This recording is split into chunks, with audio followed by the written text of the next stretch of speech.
Porque ahora mi pregunta es... Sí, alguien lo va a hacer. Mi pregunta es ahora, yo cojo un buen capital, dinero gordo así que yo saco del banco, yo voy a Cuba y digo, vamos a construir un edificio al estilo del año 1926. No se puede. ¿Tú crees que exista ahora mismo un capital humano capacitado para construir una... para nada.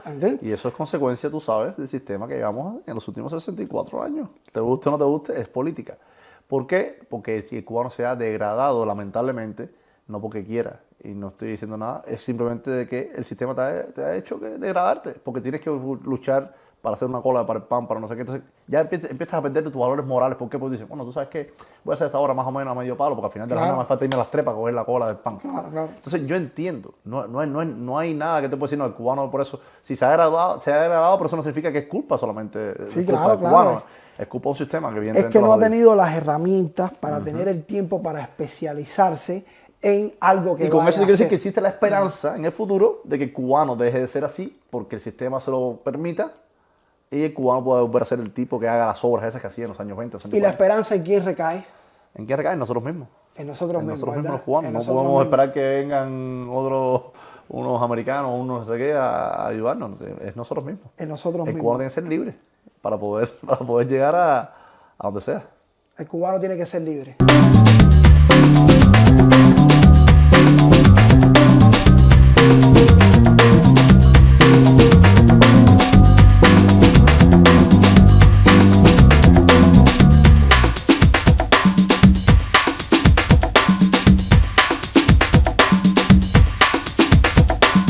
Este es el enfoque de este programa, este es el objetivo de este programa. Sencillamente, yo soy un cubano libre, el programa se llama El Cubano Libre, yo me considero un cubano libre. Somos cubanos libres. Somos cubanos libres y aquí estamos, señores, para contar la historia de los cubanos libres en los Estados Unidos. Bueno, también puede ser cubanos libres en España, también puede ser cubanos libres en otros rincones del mundo, pero el objetivo es mostrarle al mundo lo que podemos hacer los cubanos cuando vivimos en libertad. Y aquí tenemos a Yurniel Viera, quien es un cubano libre y tremendo emprendedor, y estoy muy feliz. Que viva Cuba y que viva la libertad. Y estoy muy feliz de tenerlo aquí con nosotros en este podcast, señores. Muchas gracias, muchas gracias por la invitación. La verdad que nunca he tenido dudas, ni mucho menos, pero ahora que estamos empezando este programa me parece que va a ser un exitazo. Tengo entendido que naciste en Bejucal. Cuéntame un poco de tu infancia y cómo transcurrieron esos primeros años. Bueno, Bejucal es una ciudad, muchas personas piensan que es un pueblo, un municipio, pero es una ciudad. Es la ciudad que se llama Ciudad de San Felipe y Santiago de Bejucal. Fue creada en 1714 y hay personalidades como el cubano Héctor Andy García.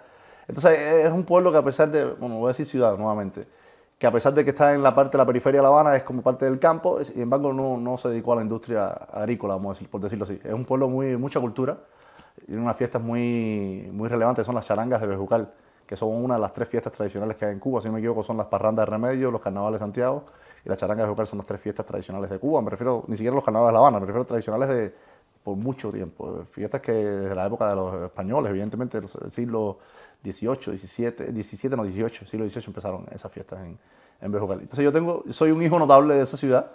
Ahí yo nací y me crié en la calle 8, pero no en la calle 8 de Miami, sino en la calle 8 de Bejucal.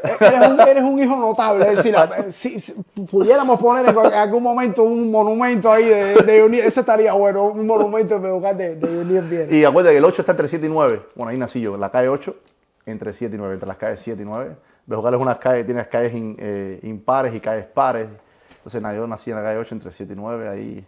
En el downtown de Bejucal. En el downtown. En el centro del pueblo, porque hay muchos barrios ahí. Yo soy natural del downtown de Bejucal. Y no solamente soy natural de ahí, sino que, si tú me preguntas, mi padre, natural de Bejucal. Mi madre, natural de Bejucal. Toda mi familia por mucho... Todos son profesionales. Sí, pero todos ahí soy octava generación de bejucaleños. Está bien. Yurniel, todo el mundo te conoce por ese talento indudable que tú tienes, ese don que te puso la vida, o Dios, yo no sé quién te lo puso, para el tema de las matemáticas y el cálculo rápido y todas esas cosas. Yo quiero que tú me comentes desde niño en qué momento tú te diste cuenta de que había un don en ti, en temas de matemáticas, o fue tu familia quien se dio cuenta. Cámara ahí, dame una cámara ahí. Dale. Vamos a ver. Vean esto, señores. Mi niñez fue muy bien, fue una niñez. Yo Evidentemente, como todo el mundo en Cuba, me crié, no sé, con mis amigos en la calle, jugando todos los días, hice cosas normales que cualquier niño. ¿Qué sucede? Empezó la escuela y yo me di cuenta que tenía un talento especial. La forma que me di cuenta fue simplemente viendo que yo hacía cosas que los demás no hacían. Porque para mí era algo normal, ¿no? Por Trabajo que ejemplo, me costaba a mí. yo era muy bueno haciendo cálculos mentales. ¿Cuánto es tanto más tanto por tanto? Mi mamá me contaba que cuando tenía 3 años yo contaba hasta 1.000.000 y era capaz de hacer esto más esto por esto, incluso multiplicaciones cuando estaba chiquitico. Y yo pensaba que eso era algo que todo el mundo hacía. Cuando llegué a la escuela tuve la suerte de tener una gran maestra también. En primer grado, en segundo curso, esa gran maestra empezó en segundo grado, segundo, tercero y cuarto grado, que es mi maestra del alma. La maestra Nelda Mira, lamentablemente falleció hace muchos años, hace como 10 años. Uno siempre recuerda a los maestros de la primaria. Sí, A mí eso me a mí pasa marca muchísimo, para mí eso es muy importante. Y esa maestra quizás fue la que detectó y me dijo, bueno, ya que tienes esa habilidad, me entusiasmaba, me ponía quizás más ejercicios, más cosas, de manera que no me sintiera tampoco, que no me sintiera mal por destacarme, ¿no? Claro. Porque nada, y Sí, porque dentro de uno siempre uno tiene una humildad, esa humildad que uno tiene que a veces resolver adentro y te podías ver como porque por encima de los demás y eso a lo mejor no la te realidad gustaba, la realidad es que psicológicamente hablando lo mejor es tener las variables estables, ¿no? Y si tienes una variable muy fuerte casi siempre es porque tienes otra que está muy débil. Entonces eso me ayudó de alguna manera a balancearme un poco más mi vida, digámoslo así. ¿Y quién se da cuenta realmente? ¿En qué momento te das cuenta de que tú tienes un talento especial para la matemática? Es decir, ¿qué pasó ahí? Nada, me doy cuenta simplemente porque, ya te digo, nadie más podía hacer nada. Yo decía, concho, ¿cómo yo puedo hacer esto? ¿Qué tengo yo que puedo hacer esto? ¿No? Entonces, así me doy cuenta simplemente. Lo que he hecho esencialmente después de eso es tratar de buscar la forma de capitalizar de alguna manera ese talento de alguna manera, ¿no? Yo recuerdo muchas historias. Yo tenía, no solamente mi habilidad no era solamente para las matemáticas, también tenía, me gustaba también el español, la historia. Es que tenías retentiva. Tenía mucha retentiva. Incluso me pasaron muchas cosas muy interesantes. Justo después cuando me quinto grado creo que fue, ya la maestra no era la gran maestra mía, había sido subdirectora creo, en ese entonces. Me llevan a la dirección. Un muchacho que siempre, para mí llamarme a la dirección era como El final. mentarme la madre, es como era lo más malo que había. Para mí no, esa era mi No, casa. pero no, yo era un niño modelo, ¿entiendes? Yo me consideraba un niño modelo, incluso me esforzaba por ser un niño modelo, ¿no? De manera natural, yo era así. Y ¿Tú te sentabas adelante en la...? No me sentaba adelante, pero sí me gustaba portarme bien. Era un niño bueno, Entonces, ¿qué hago yo? Me llevan a la dirección y digo, ¿por qué me llevan a la dirección? No, porque queremos que metiste no sé, digamos que hiciste trampa en el examen. Una indisciplina. Una indisciplina, porque hiciste trampa en el examen. No tenías el libro que lo copiaste. Y empieza a decirme el libro y le digo, ok, para cuando tú quieras, para. Y empecé a seguir diciendo el libro. Y evidentemente convencí que lo que hice fue memorizar el libro. Ahora, si es un problema memorizar el libro, eso es tu problema. Si tú quieres que no memorice el libro, está bien, me lo dices. Pero yo no cometí ninguna indisciplina. Yo era incapaz de cometer indisciplina a esa edad, ¿no? Ahora todavía, ya después uno crece, uno se malogra y a lo mejor empieza a ver áreas grises, porque en aquel entonces yo era bastante blanco y negro. Y era de los que me gustaba hacer las cosas bien. Y entonces ahí yo me doy cuenta, concho, igual lo que estás haciendo está un poco loco. Mira cómo busca la forma de que la gente entienda que lo que estás haciendo no tiene ninguna maldad. Al contrario, tú lo estás haciendo desde el punto de vista de que tú quieres hacer el bien. Y esas fueron las poquitas cosas que fueron despertando en mí, esa cosa de que, concho, tengo un talento, ahora, ¿qué voy a hacer con él? Porque al final eso es lo más importante. Porque... Sí, pero tú te diste cuenta de lo que tú ibas a hacer con tu talento ya desde la primaria. No. Porque eso es tremenda locura. No, pero sí sabía que tenía que hacer algo con él. Desde la primaria. Claro. Tú dices, tú tienes un talento aquí, tú tienes que explotarlo de alguna manera. Desde chiquito sabía que tenía que hacer algo relacionado con eso que yo tenía. Yo desde la primaria no sabía. Yo pelotero, sí, creo que sabía que iba a ser pelotero. Yo tuve una suerte. Yo tuve la suerte de descubrir ese talento. Tan temprano. Eso es tremendo. Eso es muy improbable incluso.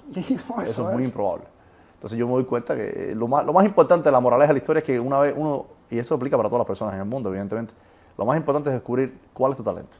Yo creo que todas las personas tenemos un talento que incluso nos hace hasta, si quieres decir, lo mejor del mundo, ok, digamos que somos el mejor del mundo en ese talento específicamente. Lo difícil es encontrar ese talento. Y al mismo tiempo te digo que no solamente es ser el mejor del mundo, sino ser la mejor versión de ti mismo. Eso también es muy importante. Al final yo creo que lo más importante es tener la bondad de ser bueno, por decirlo de esa manera, y tener la maldad de hacerlo. Porque hacerlo, a veces hay que hacer cosas que no son exactamente lo que tú crees que es perfecto, y sin embargo resulta que al final eso es lo que es lo perfecto. Hay una ambigüedad, una ambivalencia en la, no sé cómo es la palabra correcta, en la sociedad, que te hace pensar que esto es lo bueno y no necesariamente es así. Es una cuestión que el ser humano tiene que despejar dentro de lo más profundo de su corazón, creo yo, no sé para decirlo. El ser humano, yo creo que se ha pasado demasiado tiempo ya tratando de despejar qué cosa es lo que realmente está en lo más profundo de su corazón. Por ejemplo, por ejemplo, algo en Cuba nos enseñaron, por ejemplo, nos enseñaron mucho a nosotros, el cubano le era muy difícil ser libre, porque nos enseñaban quizás, todos tenemos que pensar de esta manera, todos tenemos que hacer estas cosas de esta manera. Onda, por el sistema proteccionista que tenemos, exacto, hay ciertas limitaciones. Eso, que la creatividad la desbarata. Claro. Yo, por ejemplo, yo con mis hijos, yo que he aprendido con eso, con mis hijos, yo quiero hacer otra cosa. Mis hijos tienen un talento muy interesante que he descubierto. Sin embargo, yo quiero que lo primero que hagan es ser buenos vendedores. Yo quiero que ellos sean buenos vendedores. Tienen 6 años y 2 años, todavía les falta mucho. No me apuro. Eso lo descubriste aquí. Pero he descubierto que es algo muy importante. Claro. Que antes, cuando era pequeño, yo no sabía que era importante. E incluso yo pensaba que era malo. Cuando no, es algo extremadamente bueno. Y para venderte con solidez tienes que conocerte bien tú mismo. Correcto. Para venderte con solidez, para que te dé la consistencia a la hora de vender. Y aparte, es que si tú logras venderte, ya tú logras ser libre. Para poder después vender el producto que tú crees que le va a hacer un impacto a la sociedad. Claro. Pero tienes que tener ese vendedor innato. Y si no innato, porque no todo el mundo lo tiene innato. Yo no tengo innato. Sin embargo, trato de estudiarlo, trato de buscarlo, porque todos siempre nos estamos vendiendo. Y es muy importante ser libre. Y para ser libre hay que saber venderse. Es que de la única manera yo creo que uno se conoce bien en el interior de su cerebro es siendo libre. Si tú no eres libre, tú no vas a tener nunca la oportunidad de tú entrar, registrarte bien dentro de tu cerebro y encontrar para exactamente lo que tú eres bueno y a partir de ahí venderte. Correcto.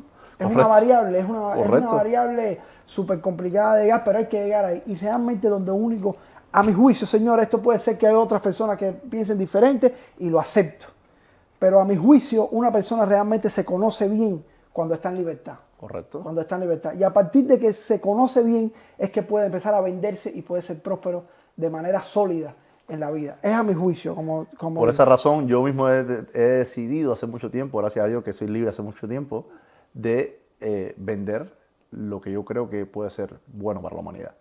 A diferencia de vender cualquier cosa. Ahí es donde está la pantalla. Sí, porque esa es la cosa. Es saber vender, pero después hay que saber vender lo que hace falta vender. El objetivo y para lo que estamos aquí. Pero bueno, vamos a pasar, ya eso es más adelante, vamos a pasar. Cuéntame, cuando se acabó la secundaria, sabes que hay un escalafón donde ponen a los más inteligentes y a los menos inteligentes, a los más inteligentes y a los menos inteligentes según el patrón que ellos quieren. Patrón de... Según, vamos a estar claros. Vamos a estar claros, la inteligencia es mucha inteligencia. Exacto, la inteligencia es un tema mucho más amplio que este que estamos hablando aquí. Ya te imaginas cuál es el... Sí, no, pero a mí me gustaría que tú me lo dijeras. No, pero suena feo, cocho. Yo no, porque yo sí era muy callejero. ¿Qué quieres que te diga? ¿El número de escalafón? Claro, yo quiero que tú me digas el que te imaginas, el que te imaginas. El número. Lo dijiste tú. Claro. Sí, tuve la suerte de hacer eso y con eso me abrió las puertas porque tuve la oportunidad después de hacer las pruebas de ingreso y estudiar en el IPVC, Mártires de Humboldt 7, que es el que está en Provincia. Yo soy de Bejucal, entonces me tocaba, ¿sabes? Como sistema me tocaba. ¿Y por qué no entraste en la Lenin? Esa preguntita te la quiero hacer así. Primero que todo porque me tocaba la Humboldt, ¿no? No es como que era. Además, la Humboldt tiene una cosa muy interesante, ya que estamos hablando de la Humboldt 7. La Humboldt 7 en los años 80, se fundó en el año 80. Y la Humboldt 7 era el IPVC de los IPVC. Te voy a decir más. Yo tengo un hermano mayor, lamentablemente murió hace unos años, después, pero él también estudió en la Humboldt 7. Cuando él estudió en la Humboldt 7, había gente de Guantánamo, de La Habana, de Villa Clara. Buscaban a todos los mejores de cada IPVC y los ponían en la Humboldt 7. Era el IPVC de los IPVC. El que era bueno, ¿verdad? En Bejucal, incluso te digo más. Bejucal, el año de mi hermano, venía una plaza para la Humboldt y venían como, no sé cuántas era. Digamos que venían 5, 6, 10 para la Lenin en esa época. Porque en esa época Provinciana no tenía IPVC. La gente provinciana estudiaba en la Lenin. Pero estudiaba en la Lenin que no podía ir a la Humboldt porque era el IPVC de los IPVC. Claro. Los hijos de Fidel, nietos de Fidel. Mi hermano me contaba que esa gente estaba incluso en el IPVC de la Humboldt 7. No sé si lo hicieron por méritos propios. ¿Tenían talento? Quizás sí, no tengo duda. No dudo. No sé. Pero por sí por no, evidentemente están en la mejor escuela en ese momento. ¿Qué sucede? La Humboldt de la época que entré yo ya no era esa Humboldt que estoy diciendo yo. Sin embargo, se quedaron muchos de esos profesores. Entonces yo, a pesar de que en la época mía era un IPVC normal, me refiero que era un IPVC provincial, donde solamente entraba gente de la provincia, muchos profesores, el mismo profesor que enseñaba, no sé, en la preselección nacional de matemáticas, para los concursos de matemáticas, me daba clase a mí en la preselección de mi escuela. Tenía uno de los mejores profesores de Cuba, incluso el señor Mario, que si nos está viendo ahora mismo le mando un saludo, porque ya te digo, teníamos quizás de los mejores profesores que había en Cuba, ¿no? Me refiero al punto de vista académico, evidentemente, ¿no? Y en ese sentido, yo disfruté de una buena educación, en el sentido, desde el punto de vista académico y currículum, sí, me considero que disfruté de una buena educación. De otros puntos de vista, de ser más libre y creatividad, evidentemente, yo creo que no. Yo quiero hacerte una pregunta. Tú que eres un hombre de ciencia, eres un hombre evidentemente objetivo en tus planteamientos, en tu manera de vivir. ¿Tú crees que existen seres humanos que nacen apropiadamente para estudiar humanidades y otros para estudiar ciencia? ¿O el que estudia humanidades no es más que un muchacho que se dio cuenta que con la ciencia no comía y tuvo que tirarse a las humanidades? Probablemente el primero, pero no estoy seguro, evidentemente. Probablemente sea la primera que dijiste. Yo te voy a decir más, un poco más. Es decir, estamos... Sí, yo no creo que alguien va a estudiar humanidad porque no le dio la cuenta a conciencia. Es que yo ni siquiera creo en eso. Yo no creo en que, por ejemplo, muchas cosas que me decían la gente, como tú eres bueno en matemáticas, seguro tú eres malo en las letras. Y decía, ¿por qué? No me juzgues tampoco. No, hay ciertos estándares. No. Cada cual es bueno en lo que es y ya está. Yo noto que en Cuba como que tendían a tirarte para acá, para acá. Eso era muy el label, te ponían un label. Y entonces eso para mí eso es fatal. Yo soy lo que cree un poquito diferente. ¿En qué sentido? Más o menos como tú, pero más específicamente más o menos como yo, más o menos. Pero yo creo que tú eres bueno, luego te gusta. Eso de que me gusta y por eso es bueno, es la mentira más grande que todos tenemos. Por ejemplo, la gente decía, me gustan las letras, por eso es que se me dan. No, mentira. Usted es buenísimo en letras, por eso es que la usa, por eso es que te gusta. ¿Tú crees que haya dentro del circuito neuronal yo creo que hay una forma que, exacto, una neurona, algo que detecta, esta es mi habilidad y por tanto además le voy a dedicar el tiempo. Porque si detectara que fueses malo, evidentemente te diría, no le dediques tiempo, que eres malísimo en eso. Yo era el muchacho que me levantaba, ponía en el matutino todos los días y le decía a todos los niños, pioneros por el comunismo, cerebros como el Che. Yo le decía a esos niños, esos niños.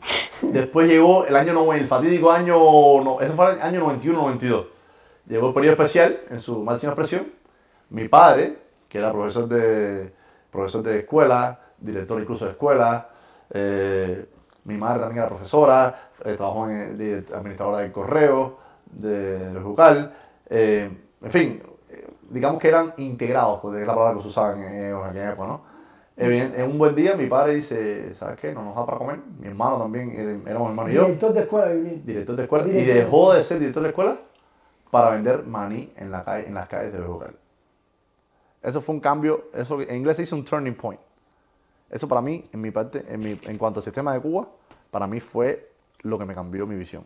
Yo era un niño que evidentemente estaba influenciado por mis padres, lógicamente, porque si ellos pensaban una cosa, mis padres son mis role models, en ese momento yo pienso lo que ellos quieren.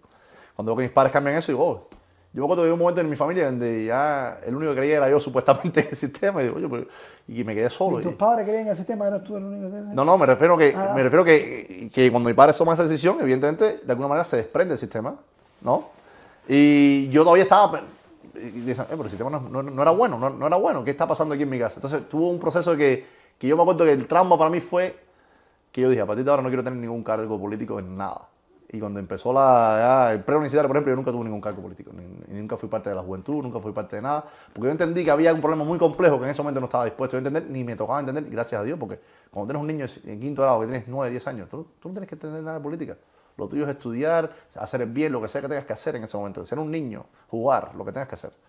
Entonces, para mí, ya te digo, no sé si al final me pierdo el hilo de la conversación, pero la idea es que mi padre dejó de ser integrado, digamos, para vender maní en las calles. Sí, yo me acuerdo que eso fue un momento, no sé si, yo estoy casi seguro de que ese fue ese famoso momento en donde hay una ruptura de muchos maestros en el Ministerio de Educación que salen completamente de la educación cubana a formar parte de trabajar en el turismo. Cuenta propia. Cuenta propia. Eso fue, yo creo que eso fue 92, los años 93. 90. Ajá, sí, que ya esa columna vertebral del sistema, que era la educación, como que todos ellos salen de ahí y comienzan a formar parte de otras esferas de la vida social cubana, y ahí es donde se dice siempre que el cubano empieza a deformarse, porque pierde a deformarse, Sí, claro. A deformarse en el modelo que querían ellos. Correcto. Según los estándares del sistema. Sí, según los estándares de ellos, que ellos también habían utilizado mucho la figura de Félix Varela como la columna vertebral de todo ese sistema educativo cubano, y en ese momento, bueno, pues Félix Varela se tiró hacia un lado, todo el mundo se tiró hacia un lado. Yo me despego del sistema justo cuando me doy cuenta que mi casa, mi familia, empezó a prosperar. De ser director de escuela a vender maní en las calles. ¿En qué país tú prosperas? Ninguno. Fue prosperidad, empezó a ver dinero como nunca había vivido. Ay.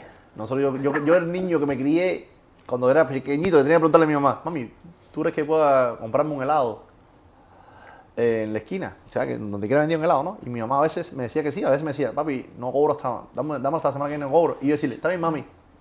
En parte fue bueno en el sentido de que yo entendí y me formó una cualidad de esperar, de delay gratification, que se llama en inglés. Me ayudó, al final, no digo que no, porque al final, dentro de todo lo malo hay cosas buenas.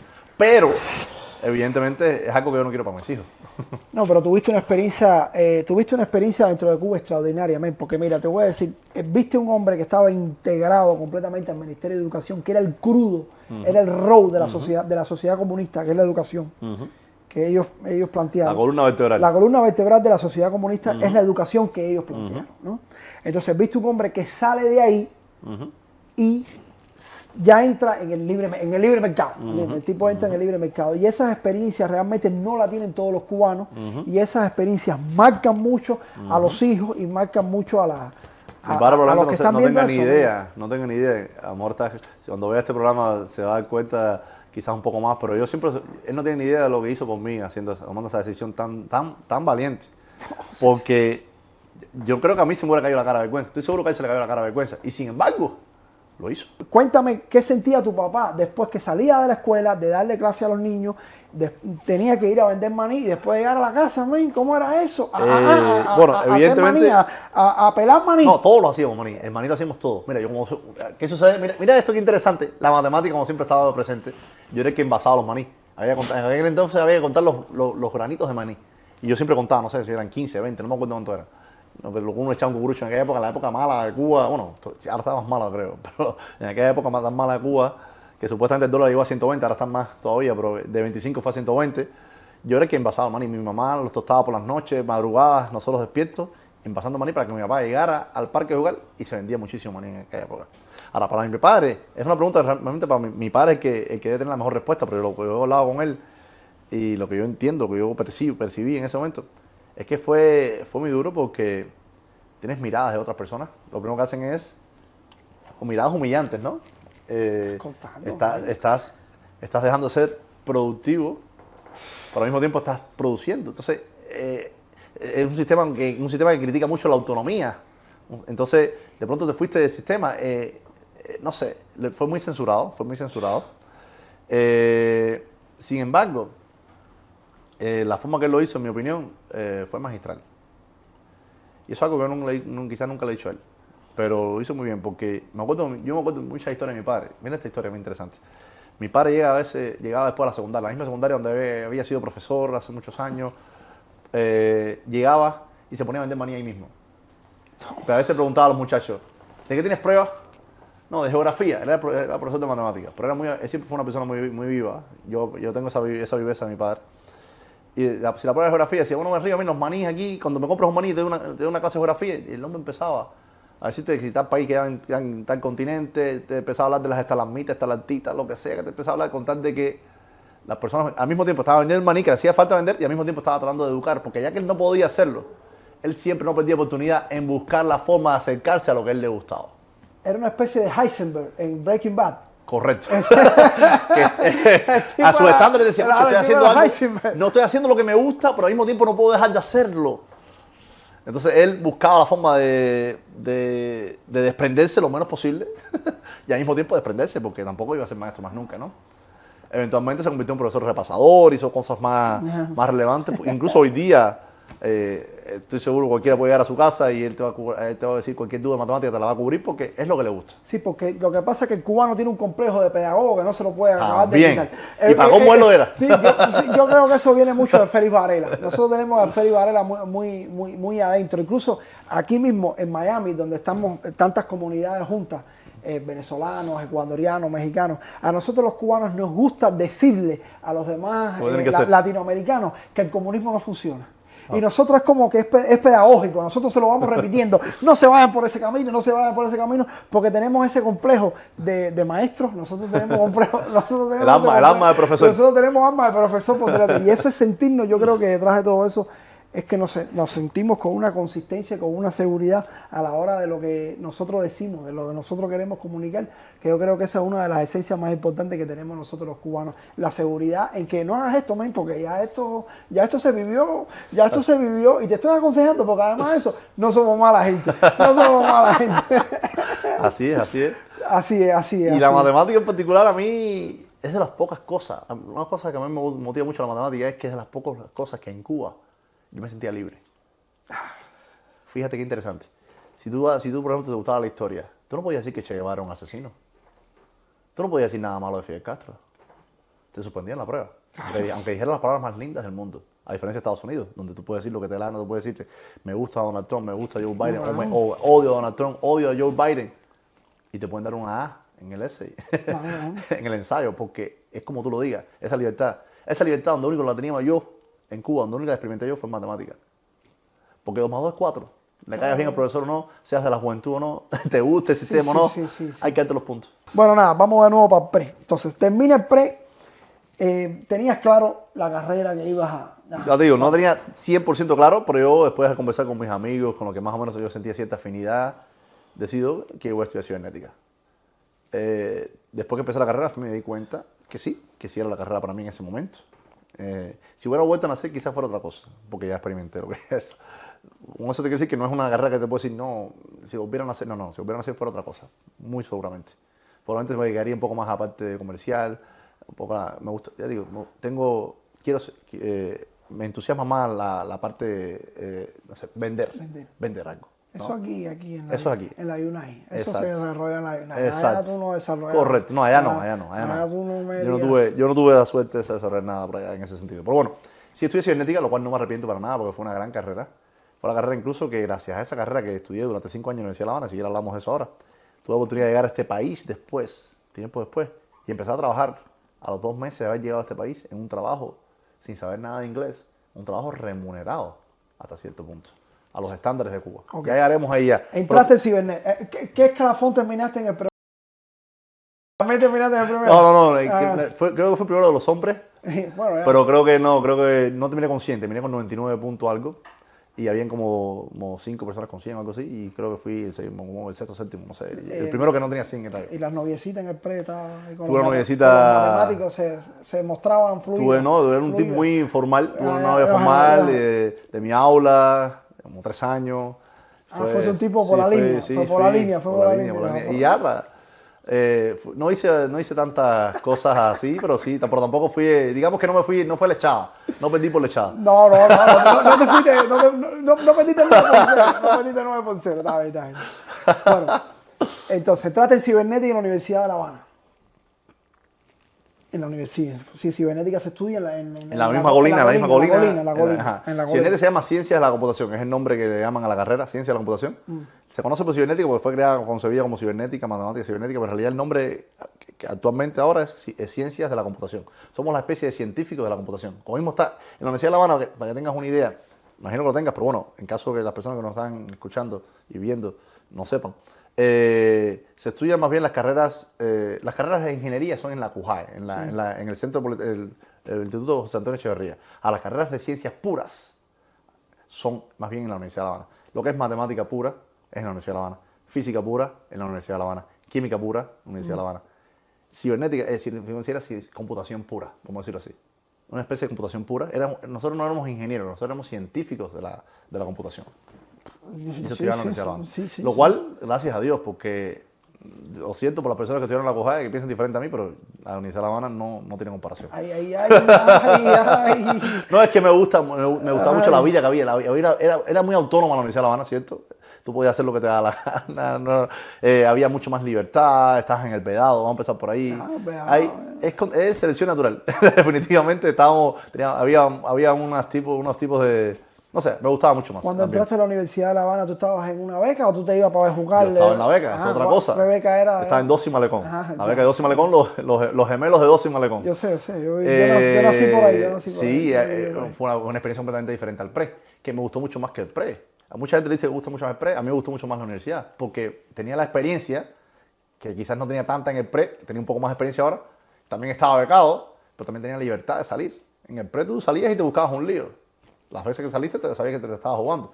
En la universidad incluso fue tanto que se convirtió casi en un libertinaje para mí. Mi primer año fue un poco desastroso, porque ser un niño modelo, que siempre salía bien en las clases y siempre se bobaba por ser un talento, yo en primer año de universidad llegué y apenas iba a las clases. No. ¿Por qué? Porque era mi momento de decir, bueno, ahora me toca hacer lo que no hice antes. Por eso uno siempre tiene que hacer las cosas cuando le toca. Incluso está muy bien hacerlo cuando toca. Sí. Porque si no, después vas a tener, en inglés se dice regrets, vas a tener como arrepentimiento, ¿no? Yo, evidentemente, gracias a Dios no tengo arrepentimiento por lo que hice en la universidad.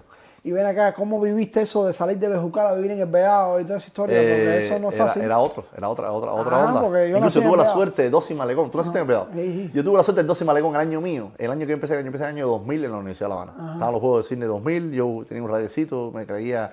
en fin, me creía que estaba súper cool, un radiecito que tenía yo para escuchar los Juegos Olímpicos en medio, fue en septiembre, octubre del año 2000, los Juegos de Sydney, y al principio de la universidad yo estaba así, me gustaba muchísimo, pero yo cogí esa beca, la agarramos, la beca de Dos y Malecón fue nueva, en el año que nosotros empezamos estaba reparada, la habían reparado completamente nueva, la comida evidentemente era un desastre, pero por lo menos las condiciones de vida, no había aire acondicionado, vamos a empezar por ahí, pero los estándares de Cuba estaban bastante buenos, ¿no? Entonces yo, imagínate, el Guajiro, de pronto en el Vedado, sí, yo hice, cambié mucho. El Castillito que estaba al lado. Por supuesto, el Castillito, cualquier fiesta que se perdía en la Universidad de La Habana, yo estaba ahí en esa fiesta de primer año. Incluso tuve la suerte, en primer año estaba la Casa de la FEU.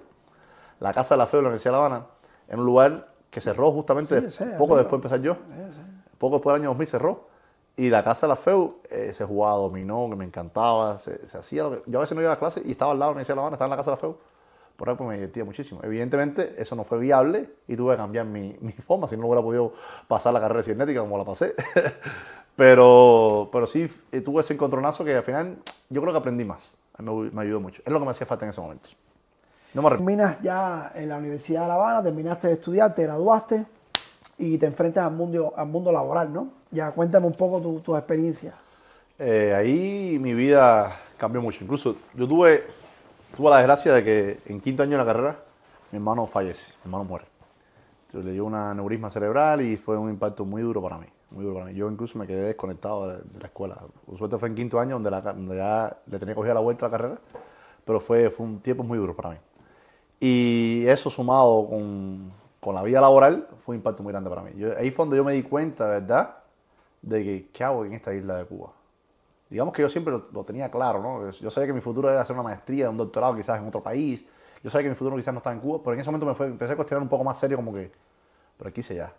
Ya lograste lo que ibas a lograr. Ya no tienes la excusa que tenías antes de decir, estoy estudiando, estoy aprovechando el tiempo. A partir de ese momento dejé de aprovechar el tiempo según mis estándares. ¿Por qué? Porque empecé a ser profesor de la Universidad de La Habana ganando $20 al mes. Y después, me recuerdo que mi papá tenía un banco de películas, como todo en Cuba que es ilegal, ¿no? Pero y yo le grababa películas y mi papá me daba por eso mucho más dinero de lo que yo ganaba como profesor. Evidentemente fui censurado y dije, bueno, aquí no queda otra alternativa que hice o no sé, hay que formar un movimiento. Un movimiento, algo había que hacer, algo había que hacer, porque evidentemente no estaba bien lo que estaba sucediendo. Y ahí es donde yo me dedico desde ese entonces incluso un poco antes de graduarme, justo antes de graduarme, me entero que hay Olimpiadas de Cálculo Mental. Y digo, bueno, si yo soy tan bueno supuestamente como pensaba yo en las matemáticas, ¿por qué no lo pongo en práctica en una Olimpiada de Cálculo Mental? ¿Hasta qué nivel, hasta cuán bueno soy yo? Digamos que ahora mismo, digamos que soy bueno en esto, porque estoy rodeado de personas que puedo ser un poquito mejor que ellos en esa cosa específica. Pero, ¿será suficiente para estar a nivel mundial? Claro, hay otro empecé a cuestionarme ese tipo de cosas. Entonces, ahí empecé a estudiar, a prepararme, como un deportista se prepara, para la Olimpiada Mundial de Cálculo Mental. ¿Eras profesor en ese momento de la Universidad de La Habana? Estaba en mi cuarto y quinto años de la Universidad de La Habana, cuando me entero que hay Olimpiadas de ese tipo. Ah, ya estaba, Ajá. estaba estudiando. Estaba terminando mis estudios, pasa lo de mi hermano, que te contaba, en quinto año pasó. Y como forma incluso yo de quizás de pasar ese duelo por él, me enfoqué 100% en entrenar para romper un récord mundial. ¿De ¿Qué lo quería? De cálculo mental. Yo había intentado incluso un poquito antes de pasarlo a mi hermano, ir a la Olimpiada de Cálculo Mental, la primera Olimpiada de Cálculo Mental, que fue en el año 2004, y organicé incluso competencias en la Universidad de La Habana, en la que terminé en primer lugar. Pensé que a través de ahí iba a tener, no sé, iba a llamar la atención de las organizaciones de masa o del Estado. ¿Tuviste fe? Tuve fe todavía, en aquella época soñaba con tener una federación de cálculo mental en Cuba. Y al ver que todo eso falla, es cuando me doy cuenta que esa isla no me necesita, no me quiere. No es la isla, evidentemente, ese gobierno, ¿no? Es decir, no hubo forma de que se pudiera patrocinar desde Cuba que tu viaje A nadie le importaba. ¿Quién era yo? A nadie le interesaba. Si a lo mejor yo la el mensaje de la revolución, a lo mejor me hubiera sido de interés a alguien, pero como no lo hacía, Sí, no le interesaba a nadie. sí, claro. Entonces, ahí empiezo a tener yo ya mis encontronazos con el sistema y decido, evidentemente, buscar la forma de poder irme del país. Es cuando me pongo a entrenar y muy duro y logro romper un récord mundial y eventualmente soy invitado a la Olimpiada, la segunda Olimpiada que fue en 2006 de cálculo mental. Incluso en 2005, en 31 de octubre de 2005, es cuando logro romper por primera vez el récord mundial de fechas del calendario. Que eso es a una fecha, decir el día de la semana que la fecha ocurrió o va a ocurrir. Estamos hablando de fechas entre 1600 y el año 2100. Tienes que calcular la mayor cantidad de fechas, calcular, no adivinar, es calcular. Con una fórmula matemática que tú haces en la mente, calcular la mayor cantidad de fechas en un minuto. En aquel entonces el récord pertenecía a un alemán que se llamaba Matthias Kesselschlager, algo así. Si yo te pregunto ahora qué día cayó el día de la independencia de los Estados Unidos, que fue un 4 de julio de 1776. Fue un jueves, ese fue un jueves. Lo que hago esencialmente es Ya matemáticas. rápido tú pudiste. No, ¿Por qué? porque- Mira, porque 76 dividido por 4 son 19, 76 más 16 son 95, más 5 más porque el siglo XVIII son 5 más son 100, más 4 porque el 4 de julio son 104, más 4 más porque julio para mí es 408, más 1 más porque hay que sumarle por el siglo 109, 109 dividido por 7, el resto de la división es 4. 4 significa jueves. Si hubiera sido lunes, martes, el lunes es un 1, 12 es un martes, 3 es un miércoles, 4, que en este caso es un jueves, 5 un viernes, 6 un sábado y 0 hubiera sido un domingo. ¿Me puedes decir qué día se fundó la República partiendo de que es de 20 de mayo de 1901? Eso ¿Qué fue un día? lunes, fue un lunes. Un lunes. La República se hizo un lunes, es como para empezar bien la semana, ¿no? Empezamos en la semana, Fundamos la República esta semana. Cumplimos el plan de la semana. Bueno, vamos a volver a la segunda oportunidad en que te presentas en el curso de Campeonato Mundial de Cálculo. Voy a Alemania, al Campeonato Mundial de Cálculo Mental, y ahí descubro incluso aún más la mentira que vivimos en Cuba.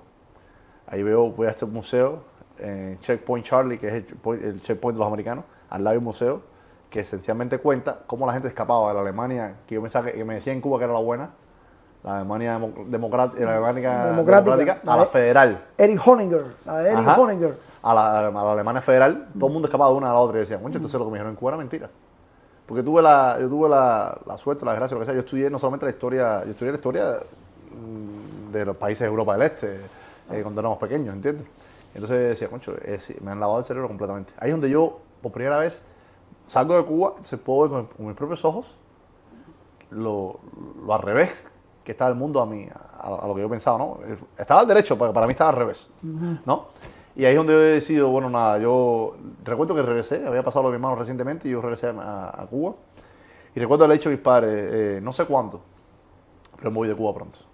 Déjame hacerte una pregunta. Para muchos seres humanos, no solo para los cubanos, me imagino que esa Alemania dividida entre, además, Alemania es un país productivo, uno de los países más cultos del mundo, de la historia, de todo tipo. Me imagino que Alemania es como ese punto exacto en donde realmente el ser humano puede visibilizar realmente lo que es el comunismo comparado con lo que es el libre mercado. ¿Qué tú notaste ahí realmente que tú dices, no, la parte del este no funcionó y la parte del oeste luego todo sí? ese museo decía que todo el mundo se quería escapar de una para la otra, así que evidentemente, más allá de lo que yo notaba, había pruebas ahí que decían lo contrario. Noté muchas cosas. Alemania es un país muy interesante. Yo he tenido la oportunidad de estar varias veces en Alemania, como 7, 8 veces, y he estado en lugares que antes eran comunistas y lugares que antes, y me doy cuenta que, por ejemplo, la arquitectura de la parte de Dresden, por ejemplo, que se parece mucho más a Cuba. Sí, No significa que sea, no significa que sea como Cuba, evidentemente, ¿no? Claro. Hay mucha diferencia. No. Pero te das cuenta que hay ciertas cosas, que hay ciertos patrones que nosotros hemos heredado de esa gente. ¿Notaste que había dos Alemanias? Sí, dos Alemanias completamente diferentes. Incluso mi amiga, mi mejor amiga, me invita a Alemania. Fue de las que mis sponsors, una de ellas fue mi amiga. Y me quedé en su casa y su esposo había vivido en Alemania, en la Alemania democrática. Y nos dimos cuenta que había los mismos muñequitos. Habíamos hasta visto. Y una persona que no hablaba ni español, ni hablaba bien en inglés, no podíamos ni casi ni comunicarnos, y sin embargo, yo no sabía nada de inglés tampoco. Yo estaba perdidísimo. Entonces, sin embargo, teníamos ese punto en común. Me di cuenta que había cosas interesantes como en Cuba nos han robado, nos han convertido en una Cuba rusa, evidentemente, ¿no? Nos convirtieron en una Cuba soviética, claro, desde los dibujos animados. Bueno, Bolex y Lolex eran polacos. Correcto. Y ya en Alemania yo creo que nadie quiere saber de eso. Nadie quiere saber de eso. No, nadie quiere saber de esa historia. Bueno, ese fue tu primer contacto con el mundo exterior. Desarrollado, ¿no? el mundo exterior. Sí, saliste de Cuba la primera vez que saliste. Cuando regresaste a Cuba, ¿qué? Porque eso es un punto. Tuve la suerte de que en marca mucho a la Alemania gente. conocí a muchas personas. Y entre ellos conocí a un español que se llama Ramón Campayo, que es un campeón mundial de cálculo mental. Ganaste el campeonato mundial. Gané, Ajá, habla un poco terminé sobre ese cuarto lugar general en la competencia de sumas, multiplicaciones, fechas de calendario, en un ranking general. Terminé el cuarto lugar general. Gané segundo lugar en fecha de calendario, gané como quinto lugar creo que en multiplicaciones, cosas así. Entonces hice un buen lugar, ¿no? Me fue muy bien en ese sentido. Por lo menos logré probarme que estaba en la élite del mundo, que es lo que es la duda que siempre yo tenía, ¿no? Entonces me fue muy bien y tuve la oportunidad de después ir a España porque conocí a esta persona. Me invitó al Campeonato Mundial de Memoria unos meses después en España. Y en España, imagínate, ya hablo el idioma. También tuve mis dudas. ¿Me quedo en España? ¿Qué hago? ¿Debo hacer eso?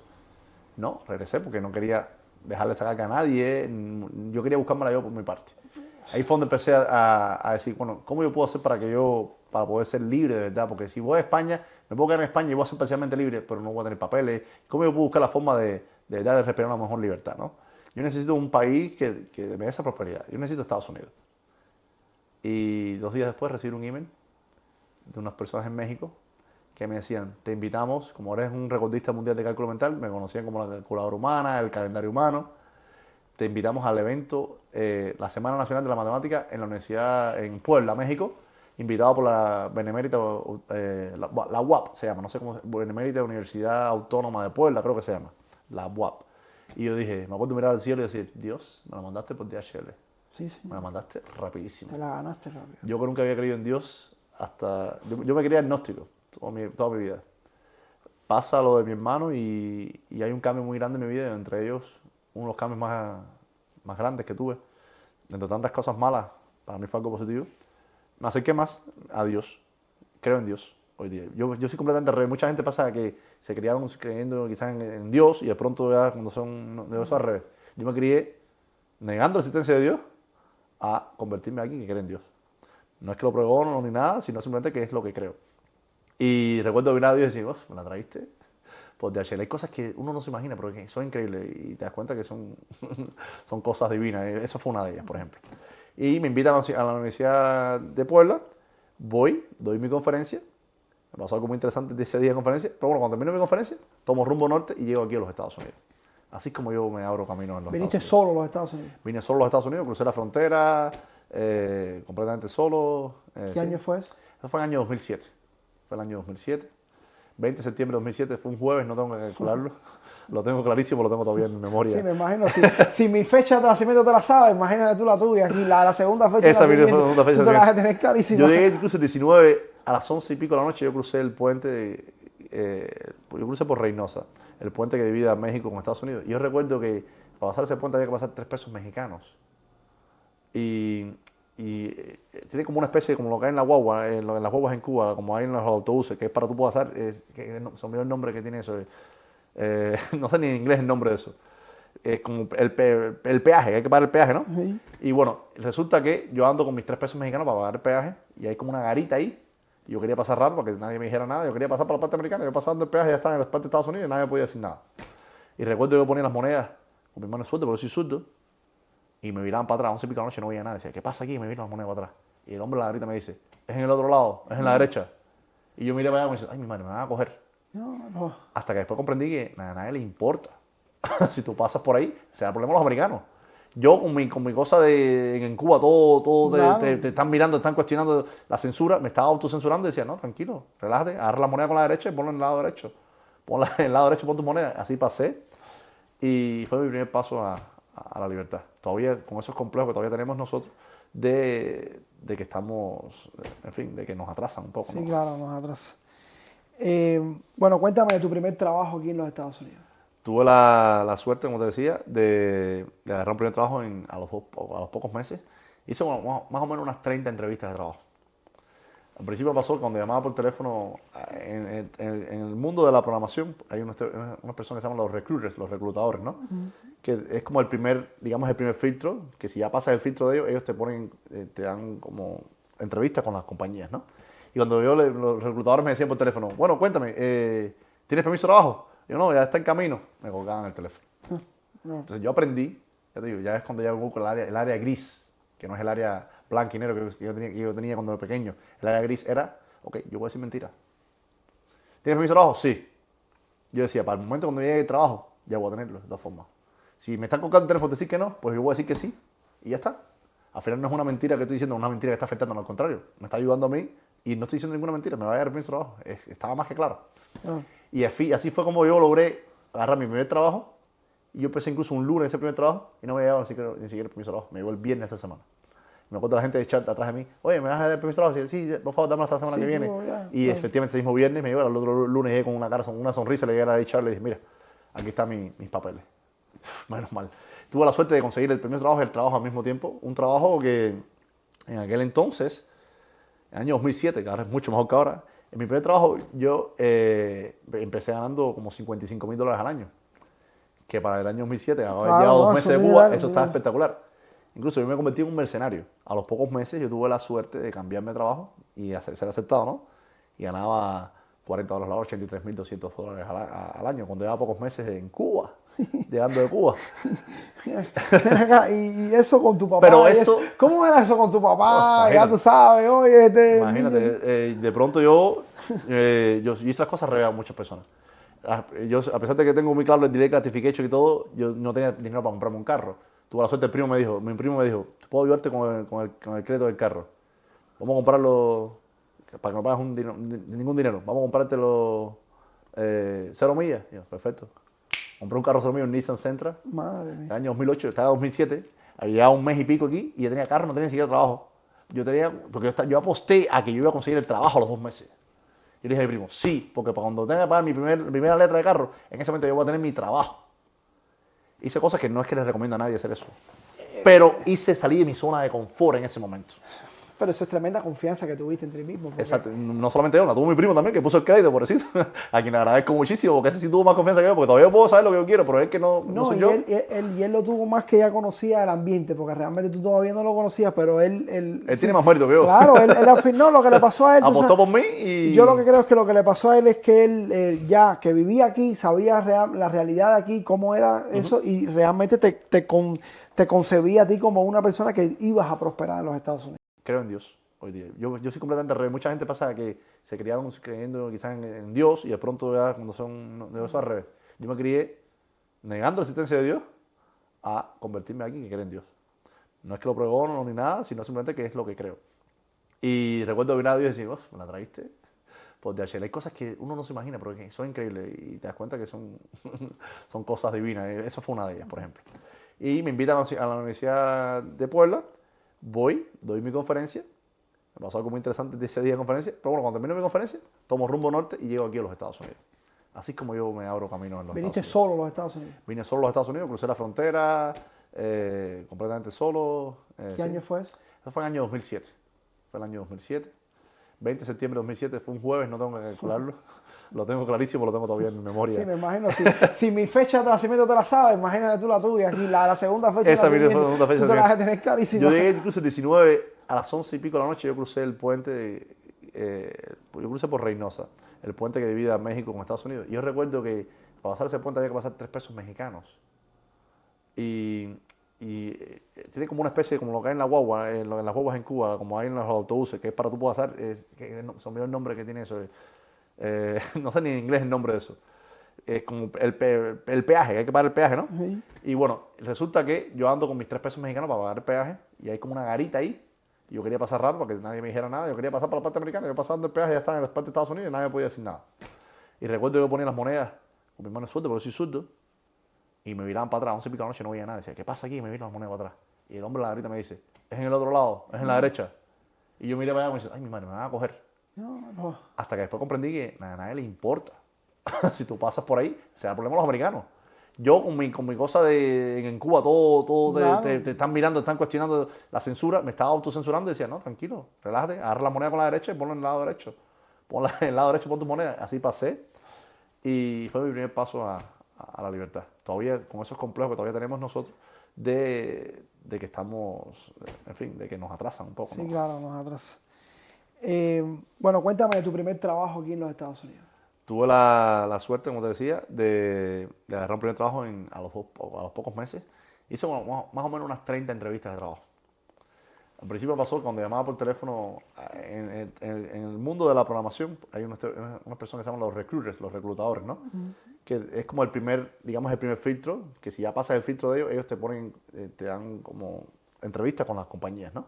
Y cuando los reclutadores me decían por teléfono, bueno, cuéntame, ¿tienes permiso de trabajo? Yo, no, ya está en camino. Me colgaban el teléfono. No. Entonces yo aprendí, ya te digo, ya es cuando ya busco el área gris, que no es el área blanco y negro que yo tenía cuando era pequeño. El área gris era, ok, yo voy a decir mentira. ¿Tienes permiso de trabajo? Sí. Yo decía, para el momento cuando llegue el trabajo, ya voy a tenerlo, de todas formas. Si me están colgando el teléfono decir que no, pues yo voy a decir que sí, y ya está. Al final no es una mentira que estoy diciendo, es una mentira que está afectando, al contrario. Me está ayudando a mí y no estoy diciendo ninguna mentira, me va a dar permiso de trabajo. Estaba más que claro. No. Y así fue como yo logré agarrar mi primer trabajo. Y yo empecé incluso un lunes ese primer trabajo y no me había dado ni siquiera el permiso de trabajo. Me llegó el viernes de esa semana. Me acuerdo de la gente de chat atrás de mí. Oye, ¿me vas a dar el permiso de trabajo? Sí, por favor, dámelo hasta la semana Sí, que viene. ya, Y claro. efectivamente ese mismo viernes me llegó. El otro lunes llegué con una sonrisa. Le llegué a la HR y le dije, mira, aquí están mis papeles. Menos mal. Tuve la suerte de conseguir el primer trabajo y el trabajo al mismo tiempo. Un trabajo que en aquel entonces, en el año 2007, que ahora es mucho mejor que ahora, en mi primer trabajo yo empecé ganando como $55,000 al año. Que para el año 2007, haber Claro, llegado no, 2 meses eso de es Cuba, dinero, eso estaba dinero. espectacular. Incluso yo me convertí en un mercenario. A los pocos meses yo tuve la suerte de cambiarme de trabajo y ser aceptado, ¿no? Y ganaba $40 la hora, $83,200 al año, cuando llevaba pocos meses en Cuba, llegando de Cuba. Ven acá, y eso con tu papá. Pero y eso- ¿Cómo era eso con tu papá? Oh, Ya tú sabes, oye, Imagínate, de pronto yo hice las cosas al revés a muchas personas. Yo, a pesar de que tengo muy claro el delay gratification y todo, yo no tenía dinero para comprarme un carro. Tuve la suerte, mi primo me dijo, ¿puedo ayudarte con el crédito del carro? Vamos a comprarlo, para que no pagues ningún dinero, vamos a comprártelo 0 millas. Y yo, perfecto. Compré un carro 0 millas, un Nissan Sentra, Madre en el mía. año 2008, estaba en 2007, había llegado un mes y pico aquí y yo tenía carro, no tenía ni siquiera trabajo. Porque yo aposté a que yo iba a conseguir el trabajo a los 2 meses. Y le dije a mi primo, sí, porque para cuando tenga que pagar mi primera letra de carro, en ese momento yo voy a tener mi trabajo. Hice cosas que no es que les recomiendo a nadie hacer eso. Pero salí de mi zona de confort en ese momento. Pero eso es tremenda confianza que tuviste en ti mismo. porque- Exacto. No solamente yo, la tuvo mi primo también, que puso el crédito, pobrecito.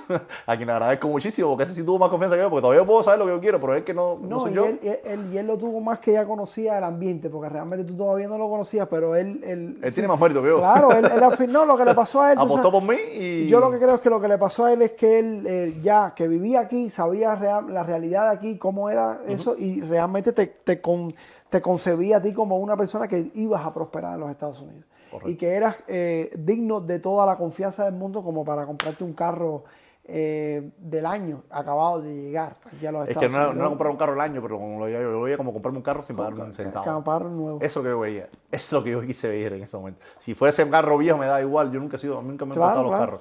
Lo que me importaba a mí era cómo la forma de poder... Sin ese carro yo no me podía ir a ninguna de las entrevistas que fui, los cuales me posibilitaron un mes después conseguir el trabajo. Bueno, Yuniel, estamos en el punto en que tu vida ya encuentra una zona de confort en los Estados Unidos, que eso es muy difícil para muchos aquí, pero bueno, tú lo lograste en poco tiempo. Logras una zona de confort, logras un trabajo estable, un horario estable, y empiezas a ganar buen dinero para muchos aquí en los Estados Unidos, en lo que te gusta, es decir, en tu campo, no es que tú tuviste En lo que que mover. estudié, en lo que Es estudié. decir, cuando tú lo vienes a ver, ya es como una especie de sueño americano. Correcto. Ya lo has ido logrando, o lo Correcto. lograste. Correcto. O lo lograste. ¿Qué pasó? ¿Qué pasó que decidiste cambiar? Que Para yo somos, saber, ¿no? que Para yo somos saber. humanos, queremos más, somos ambiciosos. Ese momento del Y corazón humano, yo ¿no? siempre he sabido lo que soy y yo detecté que yo no era programador. Yo no soy un programador. Yo soy una persona que yo quiero ser emprendedor. Incluso, fíjate, no te digo que soy un emprendedor. Quiero ser un emprendedor porque es muy difícil. La palabra emprendedor es una palabra que es muy fuerte, muy difícil. Todos los días intento ser emprendedor. Y lo que me gusta es la educación. Me apasiona mucho la educación. Es lo que más me gusta. Entonces dije, nada, yo estoy haciendo algo que sí, puede ser que gane dinero, pero ¿dónde está mi felicidad?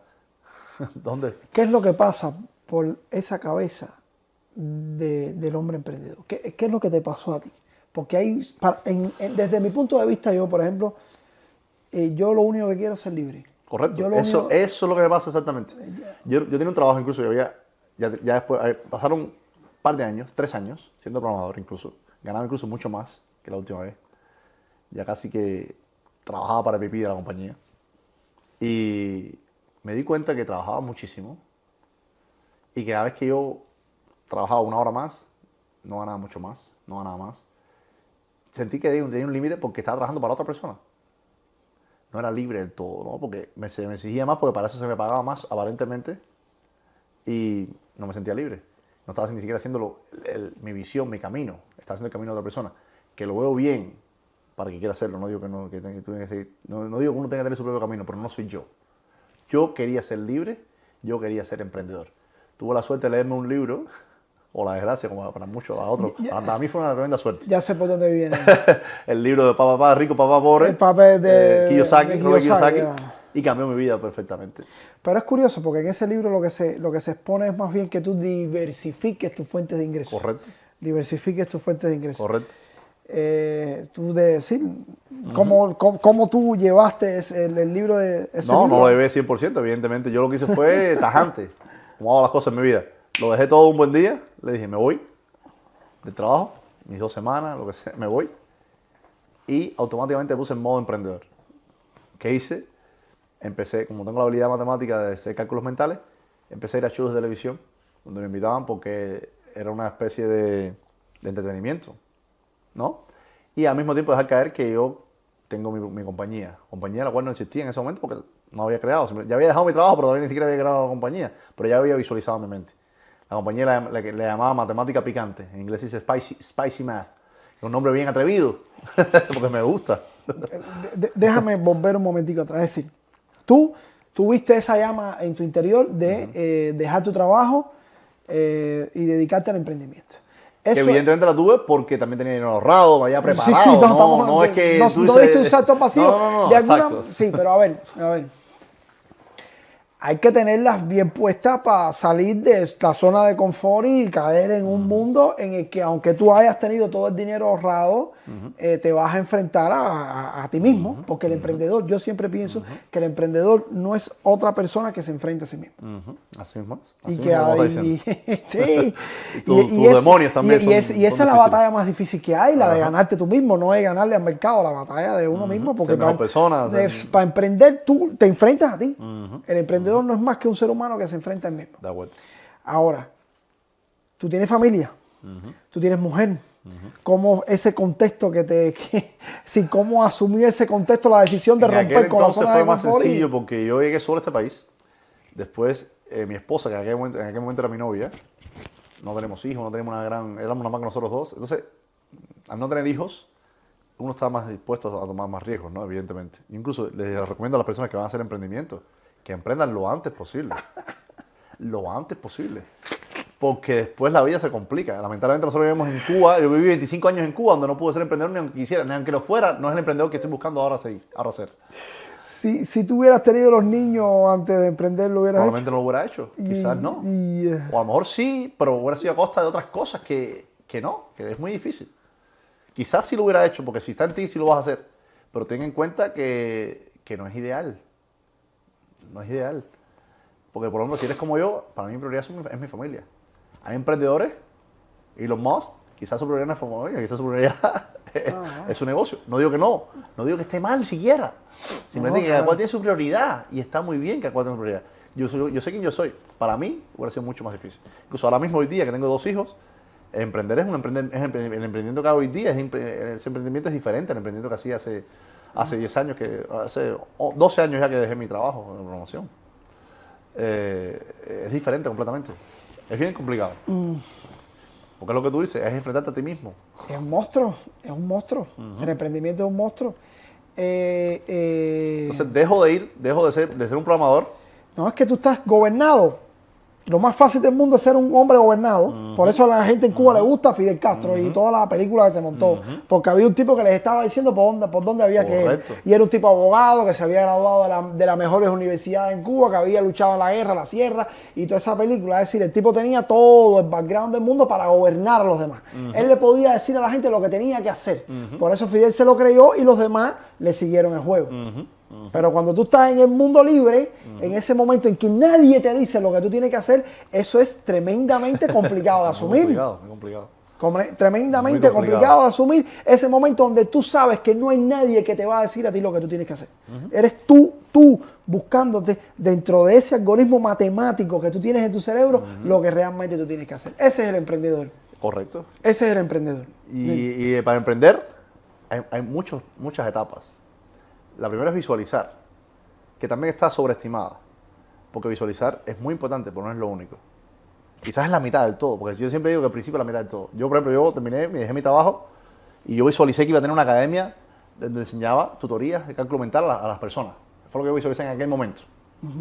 Y yo dije, bueno, nada, yo voy a visualizar mi academia. Cuando vi un programa de televisión, yo dije, tengo una academia que está en Kendall, porque ya había visualizado, ya había visto el lugar que estaban ofreciendo para rentar, que yo lo iba a comprar, lo iba a rentar, simplemente estaba esperando para ver si el mercado necesitaba ese problema que yo estaba presentando. Cuando apareció el demonio de la seguridad, yo estoy seguro de lo que yo estoy haciendo, porque hay que tenerlas puestas. Cuando apareció ese demonio, ¿cómo tú te enfrentabas a él, Es un camino, es un camino. ¿Tú crees que, te pregunto, ¿tú crees que ese background educativo que tú tienes? Porque yo siempre pienso que la gente tiene que conocer de historia. La historia es lo que te pone los pies sobre la tierra. ¿Tú crees que ese background te ayudó para no perderte, man? Claro. Es quien yo soy. Sí, me ayudó. Yo creo que sí. La educación. La educación, evidentemente. Para mí la educación es básica. Es algo que todos tenemos que tener. Incluso no solamente la educación. La educación crea un hábito. El hábito te forma o te deforma, si son malos hábitos, ¿no? Evidentemente eso es muy importante. Para mí la educación es vital. Yo tengo una disciplina, una educación que logró en ese momento, estaba enfocado y lo logré en ese momento porque no estaba ni siquiera seguro, pero yo sabía, lo visualicé y le di lo mejor de mí. Hay una parte también que es la parte de la oportunidad, la parte de la suerte, también influye. Sí, yo no estoy diciendo que no. Esos son colosos. La suerte es un coloso que y se tú te puedes para intentarlo con todos los hierros y puedes tener el talento más grande del mundo que no se te da. No, un coloso. Porque la oportunidad no te... Pero bueno, eso no tienes control. Sí, pero la oportunidad se crea mientras tú cada vez más toques la puerta. Correcto. Tú tocas la puerta y... Mi punto es que uno tiene que enfocarse en lo que tiene control. Lo que no tiene control, lo único que puede hacer es rezar si crees en Dios, lo que sea que creas, y decirle, ponme en mi camino o quítame si tú crees que no, lo que sea. Pero tienes que dar lo mejor de ti. Porque eso incluso no solamente como emprendedor, como ser humano, eso te hace sentir orgulloso de ti mismo. Eso es muy importante. Digamos que tienes hijos el día de mañana, tus hijos van a ver eso que hiciste, como yo veo que mi padre dejó de ser maestro para ser un vendedor de maní. Él no sabe el impacto, no supo en ese momento el impacto que ha tenido eso en mi vida. Y no solamente en mi vida, la vida de mis hijos que va a tener una acción que tomó hace más de 30 años. Tu papá fue director de escuela, pero ¿qué carrera? Es decir, ¿qué impartía él? Maestro, desde los 20 años está dando clases de matemáticas. Se graduó pedagógico de matemáticas. Tipo objetivo. Exacto. Tipo con una conciencia objetiva, una formación objetiva dentro de su sistema neuronal que te cogió y claro. Claro.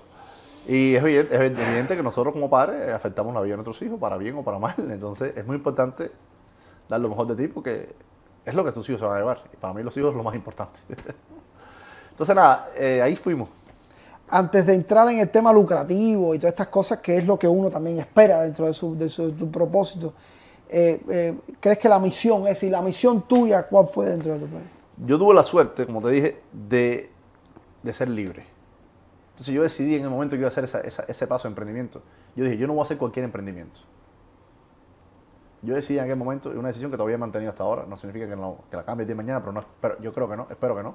Creo que cada vez la voy a cambiar menos, evidentemente, porque cada vez me siento más libre. Yo decidí que iba a hacer un emprendimiento para hacer un impacto positivo en las personas. Fue lo primero. Fue lo primero que hice. Yo quiero impactar positivamente a las personas, porque yo creo que la felicidad no es el dinero. El dinero es parte de ese camino, no digo que no. Yo sí que digo que el dinero no es ni bueno ni malo, el dinero es neutral, como la matemática. La puedo usar para cosas buenas, la puedo usar para cosas malas. El dinero es neutral. El dinero evidentemente te compra tiempo, que es lo que yo quiero, porque lo que yo valoro es el tiempo. Mi tiempo en esta vida y un tiempo que yo quiero evidentemente hacer lo mejor posible con ese tiempo. Sabemos que somos humanos y pues, cometemos muchísimos errores, pero yo quiero intentar con mi tiempo crear la mejor huella que tengo, lo mejor huella que pueda dejar, ¿no? La humildad. ¿Qué tú crees de la humildad? Muy importante, es muy importante. Pero mucho cuidado con lo siguiente. Una cosa es quien tú eres, y eso no lo puedes negar. Y otra cosa es decir más de lo que tú eres. La humildad, yo creo que la humildad, ¿en qué sentido es importante? En todo sentido, pero la humildad para mí es que tú cuando hagas, no que tú digas algo, sino que tú hagas algo. Yo odio mucho a la gente que dice, no, porque yo sé hacer tal cosa. No, hazlo, dime cuando lo hagas. Y eso no es ser humilde, eso es ser realista, irte a los hechos. Entonces, ¿qué te quiero decir con eso? Nunca voy a ser la persona que te va a decir, yo creo que yo puedo hacer tal cosa y no lo voy a hacer.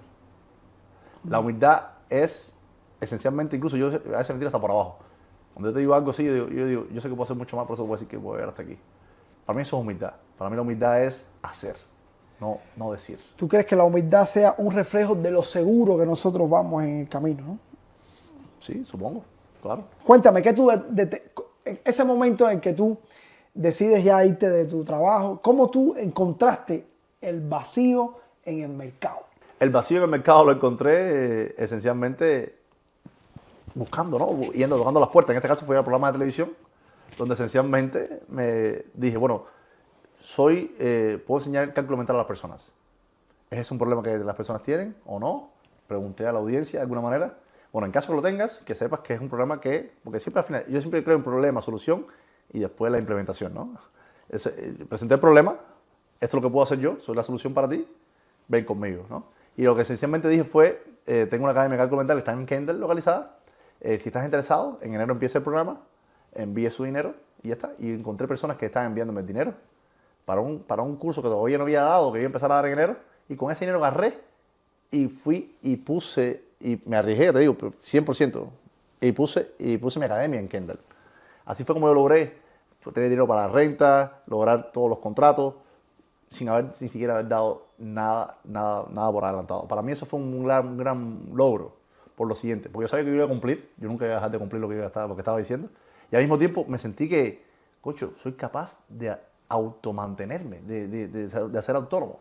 Para mí fue una libertad inmensa saber que yo, dejando de hacer el trabajo que estaba haciendo hasta ese momento, yo era capaz de mantenerme por mi propia cuenta. Hubo momentos que empecé ganando muchísimo menos de lo que ganaba. Claro, pero ya por lo menos era capaz, ya sabía que de hambre no me iba a morir. Ya. Es como que yo sentí como que, wow, soy libre, soy capaz. No sé, el día me ganaba, me lo invento, el día me ganaba 100 pesos, por decirte algo. Y decía, bueno, ya pagué la comida, pagué la renta, ya, perfecto, yo siento que puedo. Mañana voy a tratar de ganar 200, pasado tratar de ganar 300, 1000, 10.000, lo que sea que puedas ganar, pero ya tú sabes que hay un camino hacia ese objetivo, ¿no? Mano, ese momento en el que tú dejas de ser un hombre protegido a un hombre libre, es decir, a un hombre que ya se tiene que buscar la vida, esa sensación, es decir, es que, ¿cómo tú me describes, cómo tú me puedes describir esa sensación de salto al vacío, de ansiedad y mezclado con la seguridad y con lo que hay que tener? Es decir, eso es una mezcla ahí que yo creo que va muy en la esencia de cada ser humano. Exactamente. Si tú tienes alguna frase, algo para tú poderme describir eso, ¿no? Lo más importante es eso, es tu esencia. Conoce tu esencia. Yo sabía que mi esencia, yo sabía que tenía un talento especial para hacer el bien en cierta cosa, ¿no? Y yo aposté por eso. Si yo te pregunto una cosa a ti, ¿qué crees que está más dentro de tu esencia? ¿Las propias matemáticas o ese momento donde tu papá decidió salir de ser director de escuela y vender maní? ¿Cuál de los dos tú crees que sea lo más? Las dos cosas, porque la matemática la logró mi talento, pero al mismo tiempo mi padre fue el que levantó esa chispa que yo tengo también dentro de mí. Todo ha influido positivamente en mi ser. Ya te digo, eh, lo más importante es conocerte a ti mismo, saber, sentirte orgulloso contigo mismo. Sí. Porque si te lanzas a ese vacío es cruel. Ese vacío es muy duro. Eso está loco. Si no sabes qué hacer, Eso es una locura. tienes que empezar. Yo digo que eso es como tirarte un paracaídas. Tirarte un avión pero sin paracaídas. Es una locura. Eso Y que alguien te tire un paracaídas y en ese momento lo agarres y te pongas el paracaídas en el aire. Estás asumiendo que ese paracaídas da tiempo por dentro en el aire antes que llegues al piso. Si lo logras, triunfas. Lograste, pero si no lo logras, te mataste. Literalmente. En este camino, alguien te dijo que no estabas haciendo bien, que te estabas tirando a la locura, que eres un loco. ¿Sabes que eso claro, también? Eso viene. Ese ruido. Ese ruido es Ese candela. ruido viene. Y mira, hay una cosa muy interesante. Lo ignoro. Mucha gente se lo toma a pecho. Por ejemplo, cuando alguien le dice algo, porque siempre va a haber alguien que te va a decir algo, como siempre va a haber quien te felicita, siempre va a haber quien te critique, y es normal. Lo que tienes que hacer tú es, te digo, estar consciente contigo mismo, escuchar si puedes, si ves que es un mensaje positivo, muy bien que lo escuches, pero si no, tápate los oídos y sigue. Porque la realidad, y tampoco puedes hacerte la víctima. No, porque no sé quién no creo en mí. No seas victimista. No. Yo odio el victimismo. Odio el victimismo. No, eso es fatal. Incluso odio a las personas que creen que he sido. No, porque, por ejemplo, en las redes sociales tú ves mucha gente que dice, no, porque fulano me decía que no lo logré. Padre, no es ese mensaje. No es ese mensaje. Lo que tienes que haber hecho era ponerte unos tapones en los oídos. Y con eso vas a ayudar un poco más a la gente. Porque siempre va a haber gente que te critique. Y eso no tiene nada de malo. Es la naturaleza humana. Usted lo que tiene que hacer es enfocarse y seguir. No sea victimista. Usted dé lo mejor de sí. Y si no funciona, no importa. Aprende y ve de nuevo. Porque la primera vez que intentas algo no te va a funcionar a lo mejor como tú lo quieres. Claro. Yo soy autodidacta, pero también he decidido qué consumo. Una cosa que yo cambié respecto a mi vida en Cuba, por ejemplo, es que ya dejé de consumir cualquier tipo de noticia. Yo consumo cualquier tipo de noticia, me encanta. Yo me sabía el periódico, las trivias, todo el mundo, pero ahora consumo noticias que tienen con emprendimiento. Yo cambié un hábito, tengo un hábito que yo trato de saber esto, lo otro. Y al mismo tiempo tengo que tener mi ocio también. Digamos que tú eres un carpintero emprendedor, empiezas a consumir canales de YouTube de carpintería para que puedas hacer tu carpintería un poco mejor, me lo invento. O tú eres lo que sea, el emprendimiento que tú seas, empieza a consumir eso para ver qué está haciendo tu competencia. Exacto. Que puede ser mejor que tú. Exacto. Porque al final tú lo que tienes que hacer no es competir con los demás, es ser mejor tú. No, es que la Ese es el libre mercado. Esa es la ventaja del libre mercado, que al final todo se empareja. El precio no lo pones tú ni siquiera, depende del problema que tenga la gente. Exactamente. Eso hace que cada uno se esfuerce en darle un mejor servicio al consumidor. Es muy importante. No, yo estoy claro eso. Es extremadamente importante tomar el emprendimiento de esa manera. Bueno, ya, fundaste la compañía, empezaste, cuéntame un poco más de la compañía. Fundé la compañía en el 2011, Matemática Picante, empecé a dar muchas tutorías, me di cuenta que el libro de Papá Rico, Papá Pobre también era verdad. Seguí trabajando mucho más incluso que antes. Yo que pensaba que trabajaba muchísimo, ahora trabajaba muchísimo más. A pesar de que era para mí y estaba contento porque era para mí, empecé a trabajar muchísimo más. Ganaba más, sí, eventualmente empecé a ganar más, al año y pico ya estaba ganando mucho más de lo que ganaba antes, que ganaba buen dinero, pero trabajaba incluso muchísimo más. La única satisfacción que tenía es que, por supuesto, estaba trabajando para mí y eso me gustaba. Pero al mismo tiempo tampoco era libre 100% de mi tiempo, porque si yo quería era tiempo, ¿qué hago yo trabajando? Entonces empiezo a tener ese pivot ahí, ¿a dónde me pivoteo ahora? Y fue donde, ¿qué pasa si yo pongo a uno que haga lo mismo que hago yo por mí? El clásico, la clásica, el libro de emprendimiento 101 que todo el mundo lo sabe, yo lo voy a aprender por el camino. Pero eso cualquiera que tenga sentido común se da cuenta. Entonces empecé a buscar tutores que eran tutorías por mí. Yo seguía dando mis tutorías, pero empecé a dar tutorías. Incluso yo empecé a aumentar mi precio y cuando empezaba a disminuir el precio, las personas esas dejaban a sus tutores. Porque yo sentía que mi producto valía mucho más. Si evidentemente tienes personas que quieren tu producto es porque tú tienes derecho como libre comercio a cobrar más por tu producto, porque las personas están felices pagándose. Por eso es que Netflix ahora te da ganas de pagar, que pagues más. Bueno, pagas más. Si no te gusta, te vas. Y ya el tiempo dirá si la decisión fue correcta o no en poner más dinero, más precio no a tu servicio, ¿no? Y entonces empecé a tener gente trabajando para mí. Eso sé que es, a pesar de que me empezaba a liberar un poco de tutorías que tenía que dar, era también consumía mucho porque es complicado en un negocio. Es que empezaste a liberarte de las tutorías, pero empezaste a ocuparte del crecimiento del negocio. Correcto. Claro. Y ahí es donde me doy cuenta, digo, ¿sabes qué, Yusnier? Este no es el camino para ti. Yo siempre busco el camino, yo le digo, está feo decirlo, pero yo le digo el camino del vago, pero no es el vago, yo digo que es es el inteligente, no sé, yo lo miro diferente. Te voy a explicar cómo lo acabo. Yo aquí lo que buscar hay que hacer es meterle tecnología. En otras palabras, lo que hay que hacer es automatizar. Y para automatizar hay que meterle tecnología. Claro. Ahí es donde yo conozco a mis dos business partners que tengo hoy día. Y decimos, mira, uno de ellos es el vendedor nato, muy fuera de liga. Otro es incluso el programador, ni siquiera soy yo soy el educador. Y decimos, bueno, ¿sabes qué? Vamos a hacer una compañía. Y ahí fue donde creamos una compañía que se llama Viera Academy, la Academia de Viera. Ya que lo que tenía era una especie de academia, ¿por qué no le llamamos la Academia de Viera, Viera Academy?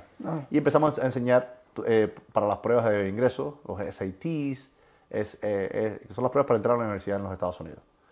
Y nos empezó a ir bien porque empezamos a automatizar ese proceso. El tema está en que nos dimos cuenta que el mercado, para hacerlo de manera automática, era bastante pequeño. Ya nosotros habíamos evolucionado, porque fíjate, estoy hablando de estar en la comunidad de Miami a estar online, significa que el mundo entero puedes cubrir el mundo entero. Pero aún así, el mercado de test prep se nos quedaba pequeño. Y nos dimos cuenta que habíamos creado un producto extremadamente grande. Viera Academy llegó a convertirse en un Learning Management System, en un sistema de aprendizaje, que dijimos, ¿sabes qué?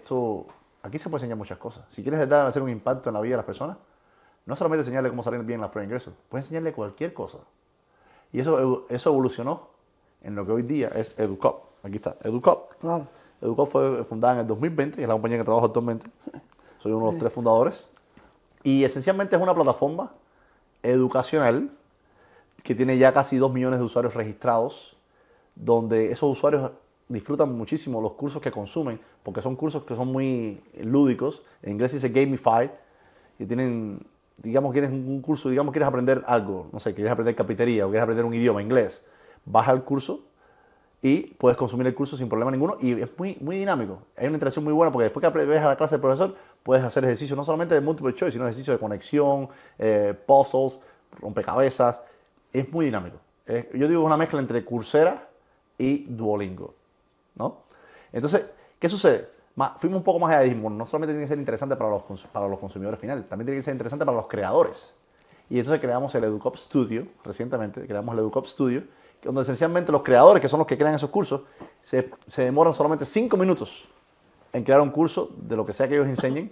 Digamos que tú eres un youtuber que enseña trading en la bolsa. Bueno, pasando tu playlist de YouTube, el curso baja todos tus videos y incluso con la ayuda de inteligencia artificial puede ver de qué van tus videos y crea preguntas por ti y crea un curso fuera de liga, porque es utilizando inteligencia artificial. Entonces, en 5 minutos, esa persona es capaz de explorar si su curso tiene buena aceptación en los ya casi 2 millones de personas que están registradas en la plataforma. Ya el negocio ha prosperado. El negocio ha encontrado la manera de prosperar. ¿Cuántos trabajadores tienes ahora mismo en nómina? En nómina, en el payroll. Somos 22 en la compañía, somos 22, de los cuales vemos 5 que vivimos aquí en los Estados Unidos y el resto vive en otros lugares del mundo. Sí, en eso consiste EduCop, una compañía bastante diversa en ese sentido, aunque el background evidentemente somos cubanos. Tienes esta cantidad de trabajadores. Explícame cómo es el funcionamiento de tu negocio y hacia dónde es que va. La gente está loca. EduCop viene siendo como una evolución de lo que era antes Viera Academy, ¿no? ¿Pero qué cosa es EduCop? EduCop es una plataforma educacional que tiene casi 2 millones de personas registradas, donde esencialmente esas personas consumen cursos de una manera que son muy lúdicos, que son muy interactivos. Cursos desde aprender cómo hacer trading en la bolsa o cómo aprender un lenguaje como inglés o portugués. Puedes aprender el curso porque no solamente tienes un instructor muy bueno que te puede decir todo el curso, sino que también tienes preguntas de interacción. Yo digo que es una mezcla entre Coursera y Duolingo. Eso es lo que es EduCop. Y por otra parte, estamos utilizando inteligencia artificial, mucha inteligencia artificial, lo cual hace que ahora mismo hay creadores, que son los que crean esos cursos, los cuales necesitan solamente 5 minutos para poder crear sus cursos.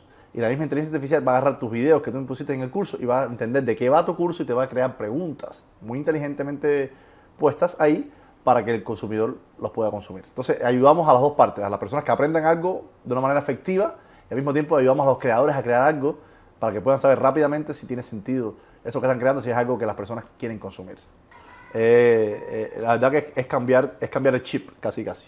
En el caso de EduCop, para que tengas una idea, yo estoy siguiendo un modelo que es muy americano, muy de emprendimiento, incluso emprendimiento al estilo que le llamamos el estilo Silicon Valley, el estilo de las grandes empresas como Apple, Google, la gente que en otro nivel, donde esencialmente nosotros creamos una compañía tecnológica que después, ¿cómo se subvenciona esa compañía? ¿Cómo logramos tener dinero?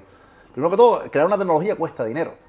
Lo que pasa es que nosotros tuvimos la suerte de crearla con nosotros, con nuestros propios recursos, porque esa compañía antes era Viera Academy.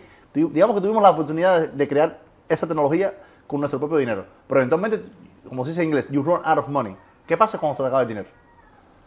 Ahí es donde tienes que reinventarte. El estilo de Silicon Valley consiste en lo siguiente. Tu compañía, o en este caso EduCop, es una compañía que ahora mismo no solamente está creada en Delaware, es una Inc., sino que también estamos haciendo fundraising a inversionistas. Nuestra misión, incluso el día a día de nosotros, es dos cosas. Uno, vender EduCop, vender los productos que tenemos. Y dos, buscar dinero de inversionistas que quieran poner en nuestra compañía para que nuestra compañía tenga un valuation, una evaluación más grande cada día.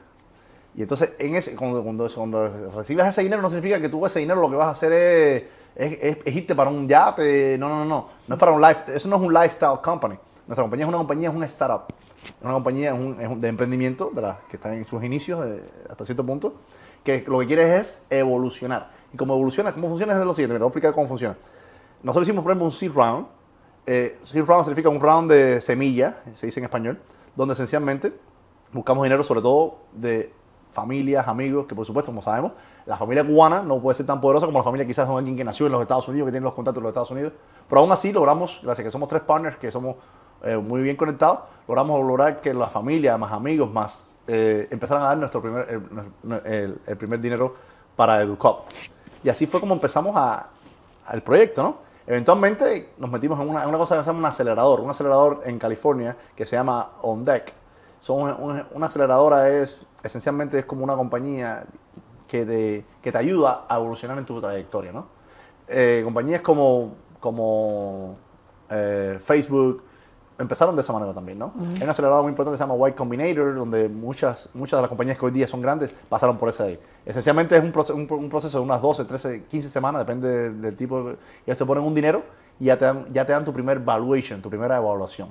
En este caso, nosotros justo cuando creamos EduCop, a los pocos meses logramos entrar en OnDeck y nos dieron en ese entonces, ¿cuánto fue? Si no me equivoco, fueron unos $120,000, 125,000, algo así, no me recuerdo el número exacto, por un 6%. Ya te ponían la evaluación en un millón y algo de tu compañía. Después, la idea es demostrar que con ese dinero que tú agarraste ahí, tú puedes llegar al próximo nivel. El próximo nivel significa, no sé, digamos que estás vendiendo, me lo invento, $10,000 al mes, tienes que llegar a $20,000 al mes. Ese es el próximo nivel. Cuando llegas al próximo nivel, ya eres como una especie de una compañía un poco más grande. Entonces, ¿qué haces tú? Buscar inversionistas más grandes que te van a poner más dinero. Ya tu evaluación a lo mejor no vale 1 millón, vale 10 millones. Y eso es lo que así como van las compañías hoy día, al estilo de Silicon Valley. Ese es el estilo de Silicon Valley. Cómo va a través de inversionismo, tú vas dejando incluso dejar mi bebé, que es EduCop, cada vez que pasa un round de esa inversión, yo pierdo equity, yo pierdo shares, pero al mismo tiempo mi compañía empieza a crecer. Y eventualmente, una compañía como EduCop tiene 2 salidas. Bueno, tiene 3, pero hay una que no considero. La primera, la evidente, puede fallar. ¿No? Una segunda salida que la veo más conveniente, más que la primera, que trato de no ponerle mi abecedario en mi pensamiento, es ser adquirida. A lo mejor el día de mañana viene una compañía como Google, o viene una compañía como YouTube, o viene alguien, bueno, YouTube, Google, viene alguien y dice, bueno, déjame adquirirte porque me parece que tu producto está muy bueno, y es una forma de salir. Eso se llama un exit strategy, que eso lo tienes que tener concebido un día que tú hagas una compañía de tecnología, sobre todo, que son las compañías que se mueven en este mundo del estilo de Silicon Valley. Y otra estrategia puede ser un IPO, llegar a ir a la bolsa de valores, decir el día de mañana, no sé, en 10 años, en 20 años, no sé, EduCop vaya a la bolsa de valores, ya cualquier persona puede ser inversionista en EduCop porque ya saliste público a la bolsa. Ese es el camino que estoy tratando de hacer. Cuando yo miro eso, para mí eso es un camino, con todo respeto al camino de todas las personas, pero para mí es un camino de grandes ligas. Y llegar ahí es algo que yo ni me había imaginado viviendo en Cuba, viviendo esas cosas. Entonces, ¿qué cambió en mí? Hay que educarse. Hay que educarse, saber a dónde quieres ir, qué es lo que hacen otras personas que quieren hacer lo que han hecho a lo mejor mucho antes que tú, porque casi nunca, es muy difícil ser el pionero en algo. Siempre busca quién lo ha hecho primero que tú, cómo lo hicieron esas personas. Si tu modelo a seguir es Steve Jobs, mira cómo lo hizo Steve Jobs. Si tu modelo a seguir es Bill Gates, mira cómo lo hizo Bill Gates. Si tu modelo a seguir es Chicho Pérez, el que sea, síguelo. Y eso es lo que hemos hecho nosotros. En este caso mío y de mis fundadores, hemos seguido el camino que otras compañías han estado haciendo y así ahí vamos. Ese es mi camino ahora mismo en EduCop. Déjame preguntarte, sobre los malos, ¿han llegado malos momentos a la compañía? Por supuesto, todos los días. ¿Cómo, Hoy mismo, sí, todos los días. ¿cómo lidias con el momento en que se te traba la cosa? Es muy difícil, ya te digo, es muy difícil porque cuando sobre todo una compañía de emprendimiento está en sus inicios, siempre va a haber algo que no tengas bien calibrado, ¿no? Se te va un cliente grande, eso es fatal. Porque la barrera número uno para las compañías de emprendimiento es que el revenue, el dinero sea... imagínate que una compañía como la mía tiene que demostrar que hay un revenue más grande de mes a mes. Entonces la presión la tienes desde el día número uno que creaste esa compañía. Si el mes que viene no hago más dinero que este mes, no soy investable. La gente no va a querer poner dinero en mí. Entonces yo tengo que de alguna manera buscar la forma legal, evidentemente. No estoy hablando de hacer nada ilegal. Al contrario, todo es muy legal de lograr hacer dinero. Entonces, cuando tú pierdes un cliente, ¿qué tú haces? Tienes que buscar hacer mil maravillas, buscar la forma de cómo poder eso que perdiste recuperarlo de alguna manera. Tienes que votar gente. Al mismo tiempo, hay veces hay personas que se te van. Nos ha pasado que hay personas que se nos van de la compañía porque quizás pueden conseguir un trabajo mejor, más remunerado. Nosotros, porque eso es lo que sucede. Una compañía, y de ahí perdemos un talento que nos costó muchísimo poder entrenarlo. Entrenarlo. Y entonces siempre también es muy importante. Yo digo vender y suena feo, pero es la parte bonita de vender. Venderle el sueño a las personas de lo que tú estás haciendo es algo que tiene un impacto. Cuando tú le vendes un producto a alguien, ¿qué es lo primero que tú le vendes? Sí. Correcto. Yo estoy convencido 100% de lo que yo vendo es algo que puede ayudarte para ti. Digamos que tú quieres consumir, digamos que tú, por ejemplo, eres un cubano que llegó hace relativamente poco a los Estados Unidos. Una primera barrera para ti puede ser el idioma inglés, por ponerte un ejemplo. ¿Qué te recomiendo yo si ese es tu caso? Bueno, mira, llégate a EduCop, consume uno de los cursos de inglés. ¿Cuánto te cuesta consumir un curso de inglés? Sencillo, no te cuesta nada. Nosotros te damos un preview, si no te gusta el curso, no lo consumas y ya está. Si quieres consumirlo, tenemos un paywall, una suscripción, donde si ya tú quieres, si ves que entusiasmó el profesor, te gustó lo que viste, pues perfecto, entra y consume el curso y para eso, por supuesto, tienes que pagar. Yo una cosa que recomiendo mucho a la gente, que sobre todo que está emprendiendo hoy día, es lo siguiente. Asegúrate cuando emprendas, primero que todo, falla bien rápido. Y prueba cosas a lo loco en principio, hasta que veas que encaja. A veces no va a haber nada que encaja, no nada, sigue probando. Cuando veas que algo encaja, look into it. Mira qué está sucediendo ahí. ¿Qué tienes que hacer después? Lo antes posible. Y sé que suena duro, pero es la realidad. Haz que las personas paguen por tu producto. Porque cuando las personas están pagando por tu producto, significa que tu producto tiene la calidad. Tiene un valor. Tiene el valor que tú estás esperando. Evita muchas de esas cosas que sean, no, voy a coger un 10%, sí, está muy lindo y me parece muy bien, pero al principio, asegúrate que la persona va a $1, $2, $3, lo que sea. No tiene que ser un valor grande, pero asegúrate que las personas paguen por tu producto, porque esa es la prueba más clara que tiene un emprendedor de saber que lo que está haciendo tiene un impacto. Tú puedes tener la idea más linda del mundo, si no es un problema, no estás resolviendo nada. Si la gente no paga, sí, exacto, si la gente no paga por consumir lo que tú estás vendiendo... Y pagarlo no me refiero a robarle dinero, no, al contrario, me refiero a que las personas se sientan felices utilidad, pagando por tu producto. utilidad, Eso es lo más importante. ¿Y qué es lo que hacemos nosotros con la educación? Imagínate que yo puedo enseñarte inglés a lo mejor con menos de $100. Pues nada, lo haces. ¿Por qué no? ¿Sabes cuando te estamos enseñando algo que es tu educación? Puede cambiar tu futuro. Entonces, muchas personas, ¿qué sucede? Hay mucho... Y nosotros tenemos un problema muy grande en el caso de EduCop. Y es el siguiente. Las personas no lo piensan 2 veces para comprarse unos zapatos de marca, para ir a Disney con los niños, que cuesta carísimo. Sin embargo, lo piensan 3 veces y 4 veces para comprar un curso de educación. Educación. Esa barrera la tenemos, estamos conscientes, no me victimizo, me parece que la vamos a superar, la estamos superando incluso hoy día. Nos reímos de ella, porque sabemos que al final de la jornada lo que estamos haciendo vale más que ese par de zapatos, que esas otras memorias que se te pueden ir. Estamos dándole un futuro a las personas. No, yo estoy seguro que la gran mayoría de las personas que hoy no invierten en la educación, después lo van a hacer. Definitivamente. O sea, si a lo mejor no lo hiciste con 15 años, pero después con 35 sí lo vas a querer hacer. Yo digo que la escuela no es la única forma de aprender. Ya yo desde que dejé la escuela no he aprendido mucho más nada en la escuela. Lo que he hecho es aprender yo por mi cuenta, Sí, claro. lo que consumo, ya sea que lo veo en YouTube, ya sea que lo veo en la televisión, ya sea que lo veo en un libro, que lo lea en un libro. Esa es la nueva forma de educación hoy día, usando tecnología. Y es para eso que estamos nosotros en EduCop.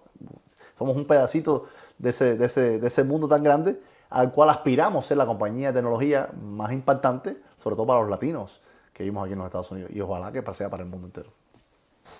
¿Cómo es que tu compañía ha llegado de cero hasta el momento donde está? A nosotros lo que más nos influyó fue una cosa que se llama influencer marketing.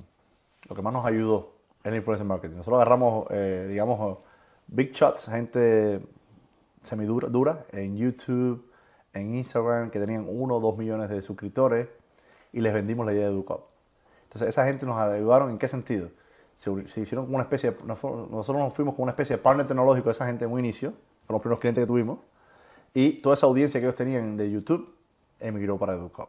Mucha de esa gente miraron para EduCop. No toda, evidentemente, pero ya te digo, hemos logrado 2 millones de usuarios en 3 años, es algo que significativamente grande, lo hemos logrado a través del influencer marketing. Es un tipo de marketing que existe, de los muchos que existen, que me ayudó de ganar $0 al mes a ganar ya decenas de miles al mes. Es justamente por eso, la ayuda de esa gente. Entonces, somos una especie, nos dimos cuenta que había un problema. ¿El problema cuál es? Estas influencers tienen una forma espectacular digamos, de enseñar, pero no tenían la herramienta tecnológica que los apoyara. Entonces, nosotros fuimos el complemento de esa gente. Así fue como descubrimos que nuestro problema era una solución para ese tipo de personas. Eventualmente no es escalable porque no sé, puede ser escalable hasta cierto punto, pero no es tan escalable porque tú no vas a buscar cuántos big shots hay en el mundo. No hay muchos tampoco. Hay unos cuantos, hay bastantes, pero no. Cuando comparas con las 8 billones de personas que hay en el mundo, o casi 8 mil millones de personas que hay en el mundo, no es mucho, ¿no? Entonces, tienes que buscar, ahora mismo actualmente tenemos un modelo SaaS, que es un Software as a Service, que esencialmente cualquier persona puede ser un creador, con tal de que pueda lograr hacer el deliver de su curso de una manera que sea atractiva para las personas. Aprovechando ya lo que hemos logrado anteriormente, que es personas que ya están en nuestra plataforma. ¿Tú crees realmente que nos vayamos a convertir en Terminators? Bueno, no sé si tanto, ¿no? La verdad que no me he preguntado lo suficiente como para saber cuál es la respuesta correcta. Pero sí estoy, por ejemplo, en cuanto a los niños, muy en contra de usar mucha tecnología. Hay que evitar la tecnología lo más que podamos. Es muy importante que, bueno, sobre todo cuando son pequeños, ¿no? Ya no somos grandes, como seres un poco más racionales y entendemos ya, tenemos un poco más de conciencia cómo usarla. Ya yo respeto que tú tengas tu afinidad tecnológica más que otras personas y me parece bien que la uses, ¿no? Pero sobre todo los niños en las escuelas que les mandan a Excel y cosas así, yo estoy súper en contra de esas cosas. Pienso que la tecnología se puede llevar también a cabo, pero con mesura, con mesura. Entonces, eso es lo que pasa.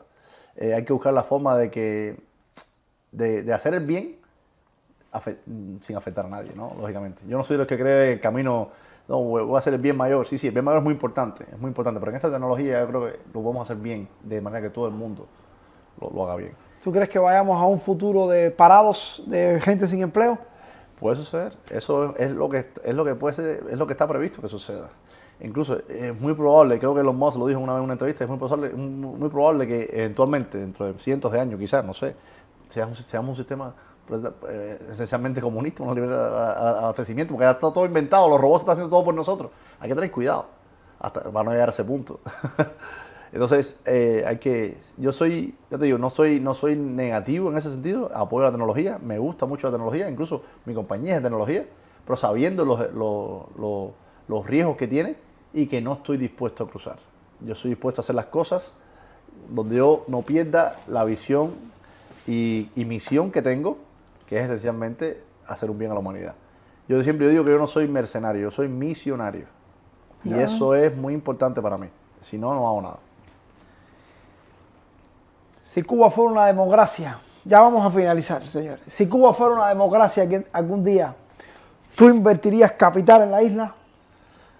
Haciendo así la respuesta ahí. Cuba es una democracia, sí, Sí, ese es el tema. El problema es qué es lo que hace falta que Cuba. Disculpa que te conteste una pregunta, porque quiero entender un poco más. ¿Qué pasa? Para que Cuba sea una democracia, tiene que pasar muchísimas cosas. Probablemente muchísimos años. Yo voy a estar incluso mayor de lo que ya estoy. Todavía me considero joven. No sé, si llegara ese momento, probablemente ya se me fue el tren. Porque ya tendría una edad como que no estaría interesado. Yo estoy interesado sobre todo en un lugar, que Cuba puede ser ese lugar también, donde yo sea libre.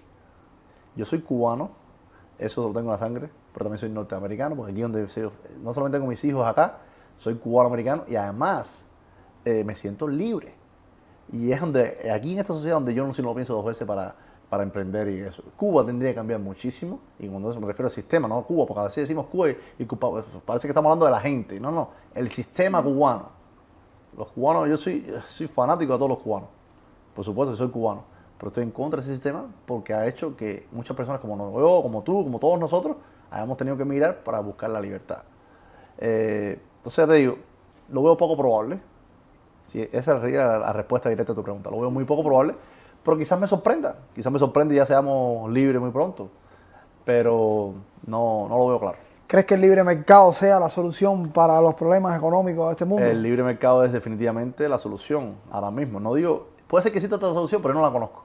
Yo siempre digo que el sistema capitalista, el libre mercado, como quieras llamarlo, es el sistema peor que se ha inventado que funciona. Porque es el único que funciona. Es el peor, es el mejor, es el todo. ¿Y por qué creo que funciona? Porque yo creo que es el mejor de todos, a pesar de que también es el peor de todos, porque es el único que funciona, ¿no? Porque, digamos que los consumidores y la gente que damos un servicio, la gente que consume ese servicio, vamos a buscar ese punto medio. Yo no puedo dejar de dar un buen servicio porque esa persona puede irse con otra persona a tomar. Entonces me obliga a mí como compañía a dar un buen servicio. Y al mismo tiempo al consumidor, obligas un poco al consumidor a, ¿verdad?, apreciar tu servicio. Porque si no le gustara, bueno, ¿verdad?, yo también, no sé, te voy a buscar otro servicio. Entonces, ese libre mercado es que ayuda a que incluso matemáticamente es eficiente. Porque el precio perfecto de una cosa lo va a dar el libre mercado. Es el mejor que dan. Si ya tú pones una cosa que es regulada a tanto, tú sabes que no es libre mercado, no digo que no haya que hacerlo en algunas cosas, pero contra más libre mercado vamos a tener es mejor, porque el precio, el consumo y la demanda va a encontrar el punto, digamos, efectivo, el punto perfecto para que todo el mundo podamos prosperar.